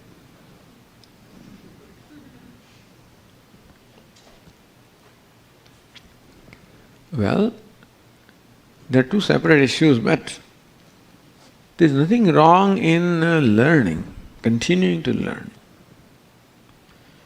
If learning more texts makes you feel you are learning more, I think learning process is always desirable. Because learning gives us clarity. Even in dealing with raga dveshas also, more we learn, more clear we may become about what is raga and what is dvesha. What is the source of raga dvesha? What kind of need in me creates raga dvesha? The attachment, aversions ultimately are because of some lack or want or need in me. What is raga? Attachment. Why is there attachment? Because this person or this entity is very important to me for my happiness and security. Why dvesha? Because that person obstructs my peace and security. So I look upon one as a means of happiness and security. I look upon another one as an obstruction to my peace and security. So raga dveshas are created on account of my perception of something. More than the inherent nature of that thing, it is my perception that here is a rose, that there is something which is likable and there are thorns that are dislikable. If I do not judge this rose only as thorns, if I judge that as thorns, dvesha. Only as fragrance, raga. If I look at it in totality, perhaps I'll be objective. So, freedom of raga dvesha is called being objective, seeing things as they are. We don't do that. So this learning will help us. Learning, it makes us thinking people. The purpose of learning or studying Vedanta is to become thinking people. So thinking that the Vedanta carries out, the teacher carries out for us, helps us apply that process of thinking or analysis in our day-to-day life. So Vedanta and especially Bhagavad Gita is meant to help us or guide us in our life. Sometimes I describe Bhagavad Gita as GPS, Gita positioning system, the global positioning. So it tells you what's the destination, what's the path. That's what Gita gives us. And therefore, learning Gita, and whether you want to learn many texts or you want to learn one text, in more and more depth. But here, it is number one, what is required is a clarity of understanding. When I have an attachment for someone and an aversion for someone, it is going to be there. Let me understand, why do I hate this person or they hate this entity? Why can I not do without? Why am I so attached to this one? Ultimately, all my own needs. And how much should I justify those needs? Who is justifying? Ultimately, Vedanta teaches that you are a whole and complete being. That will not help us, but then we can bring that in. At least there is no justification in my expectation. I find myself, that's an emotional problem. But intellectually I know that there is no justification for it. So let us bring our understanding into play in every situation. Situation is emotional. Raga dveshas are emotional things. What we do is understanding is intellectual. That's the reason why things don't happen sometimes. If this intellectual understanding is not utilized in solving emotional problems, then emotionally we remain what we are. I'm not saying we are, but it's likely that we may not change sufficiently at emotional level. If the understanding we gain at intellectual level from Vedanta, from the Gita, is not translated to the emotions, then we may not find ourselves much benefited. And therefore, get a clearer understanding. Ask the question, why am I dependent upon? To love someone is not a problem. The dependence is a problem. I cannot do without a given thing is a problem. I cannot stand this is a problem. Even dislike also, as long as you can manage it, no problem. In spite of a dislike also, if you can decently behave with the person and you carry on, then it's all right. In spite of your attachment also, you can create a reasonable freedom you have. What is important is freedom. Raga dveshas rob away of our freedom. They control us. So recognize in each case how this attachment, aversion is controlling me, my freedom, and the whole purpose of satisfying attachment is all lost. So more clarity we have on the reasons for attachment and aversion, and how when I love something, when I like some aspect, there is always some aspect which also may not be likable if I take the whole thing into account. The attachment arises when I only look at the benefits. Aversion arises only when I see the loss or disadvantage. But the thing has both advantages and disadvantages. Let us try to take all that into account. So that is how our understanding will help us in understanding the mechanism of raga dvesha. And that will help us to slowly extricate ourselves from the hold of raga dvesha. Raga dveshas will be there. But as long as you can manage, puja word, Swamiji's word, if you can manage raga dvesha, you can afford to have some. If you are managed by them, then you cannot. If the dog wags the tail, it's fine. If the tail wags the dog, big problem. And therefore, understand the raga dveshas. Understanding will give us, is half the battle, one they say. Arjuna asked the question, why do I behave in this impulsive manner? Oh Lord, what is it makes me impulsive? And very often I do think that is, harming my own interests. Why am I doing that? Kamesha, Krodha, Lord Krishna, all these are impulses. Kama, Krodha, Raga, Dvesha. Understand them. And that will help us when we understand what makes me so dependent, makes me so averse to something, then I can perhaps deal with my feelings and try to manage my feelings.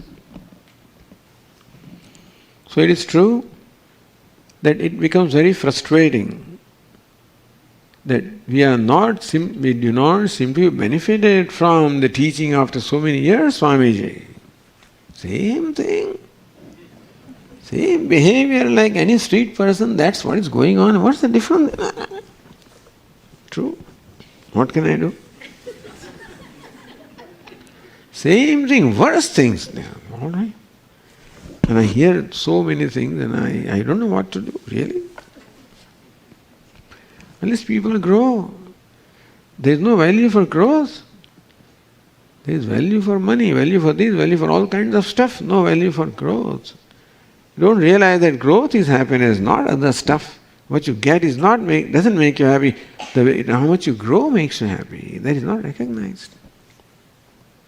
Let us recognize that in our case at least. Let us give importance to what is important and let go of what is not important. That emotional maturity is important. My right values and attitude are important. That gives me peace and happiness. And for that I can let go of this. I will not get this. Let go if it means right attitude. Swami, then nobody will bother and doesn't let it be. But are you with right? Are you with the right thing? Right attitude, right value. That is the source of happiness. Nothing else. So let us understand that about ourselves anyway. And change will happen provided change is important to me. A value is a value when its value is valuable to me. So changing myself or transforming myself, it is important to me that I should become a more kind person, more forgiving person, more accepting person, more generous person, more accommodating person, if that is valuable to me, and by not being accommodating, there is some benefit. If that is not valuable, right now those benefits are valuable. But, then people respect me, even things like whatever it is. So those things are valuable. I will sacrifice the real things for those stupid things. That's called samsara, that's called idiotic living, unintelligent living, and that's what everybody does. And we continue to do that after that. This is frustration from that. That Bhagavad Gita teaches how to live intelligently, is to become happy, and we don't seem to do that. Forget about others. Let us look at our own self. Looking too much at the world and this is like that, What are we going to do? Let us look at ourselves. What am I? I'm not suggesting you're not right, but whatever aspect in me they require to be looked into and change, let me pay attention to that. My priority is transforming myself. And yes, you may need to know the things of the world if you have a responsibility in life, etc. But not being critical. So these questions and complaints should not arise from being critical to other people or being critical to ourselves also. Let us be objective, realistic. Objective means understand, this is what it is. What's the reason? What should I do? And so raga-dveshas are managing us. If they do, then we have to understand what they are. They say learning about the enemy is winning half the battle. That's what Arjuna wants to know. Who is the enemy? Because he's a warrior. Vidya, Lord Krishna, know this to be your enemy, Arjuna. Kamesha, Krodesha, Rajoguna, Samudbhava, Mahasano, Mahapapma, Vidya Vairinam. So Kama, Krodha, Raga, Dvesha. Insatiable. We try to satisfy them, more demanding, they become like fire. Mahapapma, and cause for all the papas, all the wrong things that we do. Vidya Vairinam, know that to be your enemy number one, not out there. Duryodhana is not your enemy, Arjuna, that is your enemy inside you. Atmeva hyatmano bandhuhu, atmeva rugaratmana. Lord Krishna says later that our own mind can be our friend, our own mind can be our enemy. So what is our priority? Making our mind our friend. If my mind is my friend, the world is my friend. Mind is my enemy, the world is my enemy. You master your mind, you master the world, that's what they say.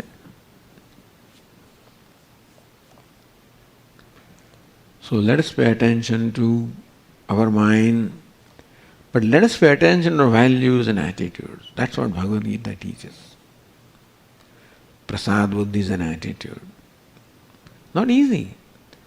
Samatva is not easy, but that is our target. I know I don't have samatva in my mind, same that, that is my target. I know I am not going to accept gracefully, but I wish to. Then pray. Prayerfulness also is there, we seek help. But a commitment to transforming myself. That alone can make me happy, nothing else. That also I should know. So thus, if transforming my mind becomes most valuable to me, that gets the most priority.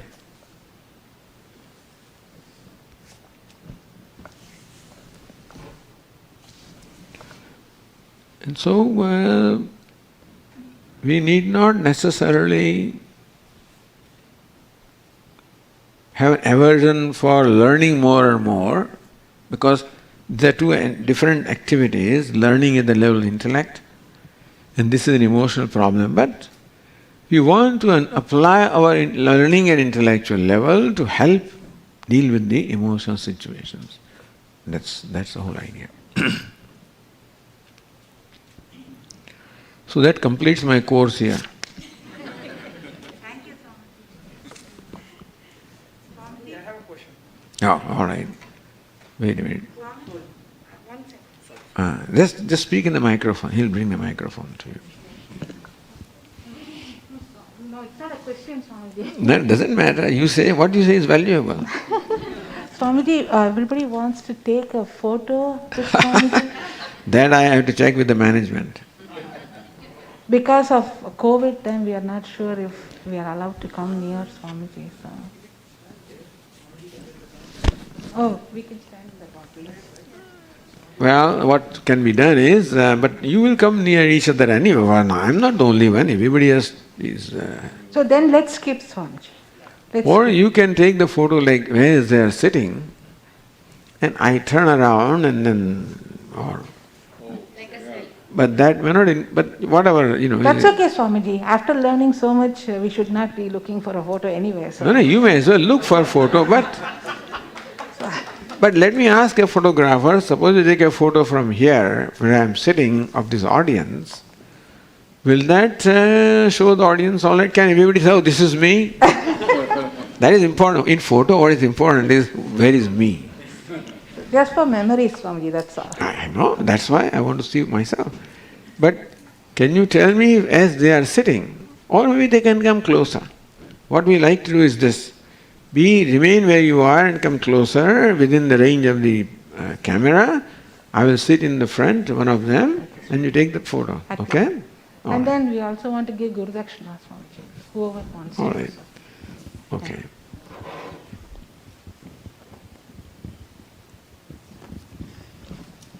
Do you have some books to give, something to give?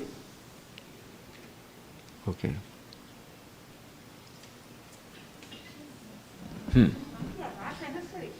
I know. But 2.5 hours or 2 hours, 15 minutes. It's my pleasure. And some more continuing. Harivam Swamiji, Namaskaram. This is with regards to the earlier question you helped clarify. I have some more questions on that, some clarification needed on that. That is, within the Gita Vichara, we ask questions, we discuss, we debate with our learning. Most of the times, our observation is Puja Swamiji answers the question that we get in the next paragraph or a little later. But in spite of that, we tend to discuss, and it did help us in the Vichara. But Swaminathan Mama, Swami P, Swami Viditatmananda ji said, desist from discussions because you will be misguiding the other person. But in spite of that, we continued, it did help, but there is some kind of a challenge. What we see is, when we go outside, we listen to the YouTube videos, read some books, which may be from other Guru Paramparas, could be Sringaris, or could be read and we misunderstand from there, and we share it amongst ourselves. That may, what do you think about, we can't refrain ourselves from reading others, gurus that we encounter in the social media or somewhere else. So, and also what I learned, when I share something to my friend in the Vichara, I may misrepresent it and speak. That's one clarification for me, how to avoid that. Second clarification is, when we going through the chapter, Swami P earlier said summarize it and then go to the next one. But when we tried that, summarizing becomes very difficult for us because Swamiji's each paragraph, each bullet is every sentence is a learning in itself. We can't concise a summary. So sometimes the chapter is going overhead and then we keep going. Should we continue going move forward, march the chapters and then finish off all the 18 chapters, come back again? You recommend us to do that, even though if the chapter is going overhead, finish the Gita, come back, redo again, so second time it may help understand. These are two clarifications from me. Yes. One suggestion is that maybe you people come here once in 3 months maybe, with the note down the points that are not clear and prepare a question paper for the Swami. So I think seeking clarifications from the Swami would be a desirable thing. Now what happens is there's nothing wrong in listening to YouTube and things. But if we have developed the maturity of what to take and what to leave, grahyam tyajyam. When you go to buffet, you don't eat everything. You take things that are suitable to you and you don't take others. But if you take everything, a child has not developed that maturity, and so it will fill up its plate with everything and then have all kinds of indigestion. So also when people listen here, there, and everywhere, there's nothing wrong in listening, provided you have the maturity to understand what to take and what not to take. But you take everything, then you yourself are confused and you confuse others also. So, as you say, there are teachers have their own style of communication. Even if we accept them that they are right, which is not necessarily a right assumption, but then also if we can understand what part goes with who am I sticking to. If I am sticking to Puja Swamiji, let me understand Puja clearly. Why should I go to 15 sources? I never went to anywhere myself. Maybe I'm too lazy, whatever. But I never thought the need to shop here and there. I found this one quite sufficient for my purposes. Now that I cannot insist that it should be the case with others. That a open-minded, so learn something is good. But unless we have the maturity, that learning may create confusion also, or misunderstanding also. Because the people have different teachers, have different method of communication. They may have different understanding also, who knows? I cannot tell you right now so much is available right now, and I can't tell you don't listen. But I would like that you listen and digest it, rather than keep on like a cow. It eats all right, then spends time, to go over and they get the juice out of that. So that is the mananam. That's what. Now I don't want to judge anybody. But what I'm saying is that when we find conflicting opinions coming about the same thing, that means that either we have not understood it correctly, or we don't understand what this one says correctly, or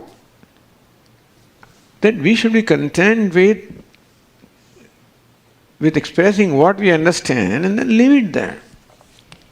Not insist that what my understanding is the only last understanding, leave it there. And maybe this also can be, then make notes and think about it. All I can say is that if in this Gita Vichara group, the spirit of learning and sharing and learning, as I said earlier, and not asserting, it's all going to be there. After individuals have all of that. But less of asserting, more of learning. And there may be portions in the Gita home study which may not become clear to us in the first. Because right, wrong or indifferent, Gita home study is a material which is from transcription of the 3-year residential course. It was taught to serious students based on Shankara Bhashya. And therefore it has all the technical discussions in there. And naturally, people who have not had that kind of an exposure or that knowledge of Sanskrit or Bhashyas, etc., may find it difficult to understand portions of it. Then at the individual level, I'll mark and let go and proceed further. That does not mean I don't understand anything. This portion I have not understood. If you take the verse number, I think, 18 or something, of Bhagavad Gita, or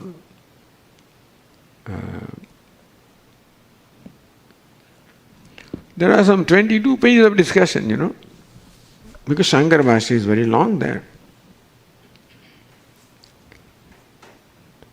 And so, Veda vinashanam nityam yena majamavyam katham sapurusha partha kam ghata iti hantekam. Now this may have a long discussion. And everybody may not necessarily be ready to grasp everything, so you do what best you can do, and then that does not mean you don't understood anything. Some portion may be difficult, and you can mark them for later. So I do not mean that just we complete the text. Nor do I mean that you insist upon understanding every line of it. Both are difficult. So, sincerely understand what we can, and if we don't, we come back later. And it is good that you are listening, provided that listening helps you explain this better, not create a different standpoint. And I am willing to grant that people listening to various things may not necessarily have that maturity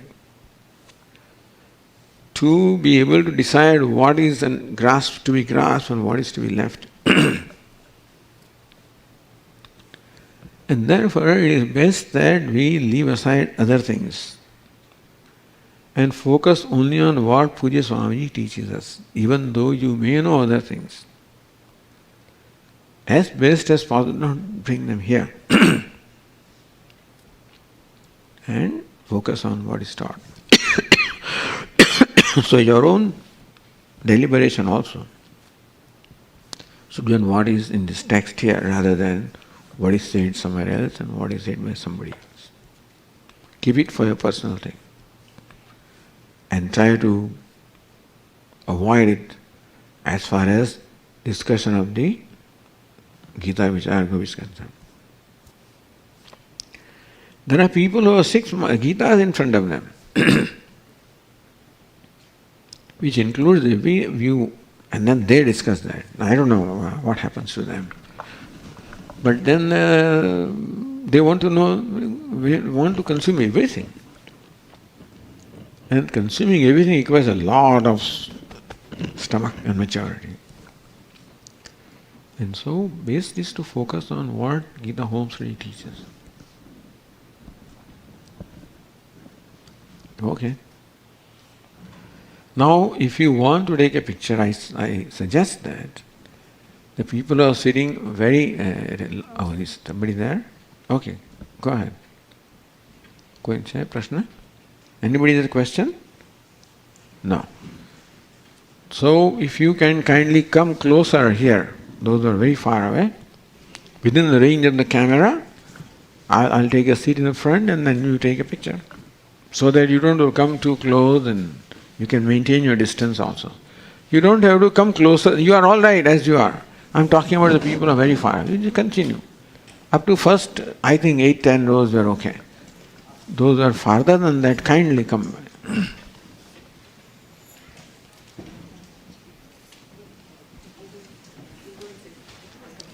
Om Purnamadah Purnamidam Purnat Purnamudachyate Purnasya Purnamadaya Purnameva Avashishyate.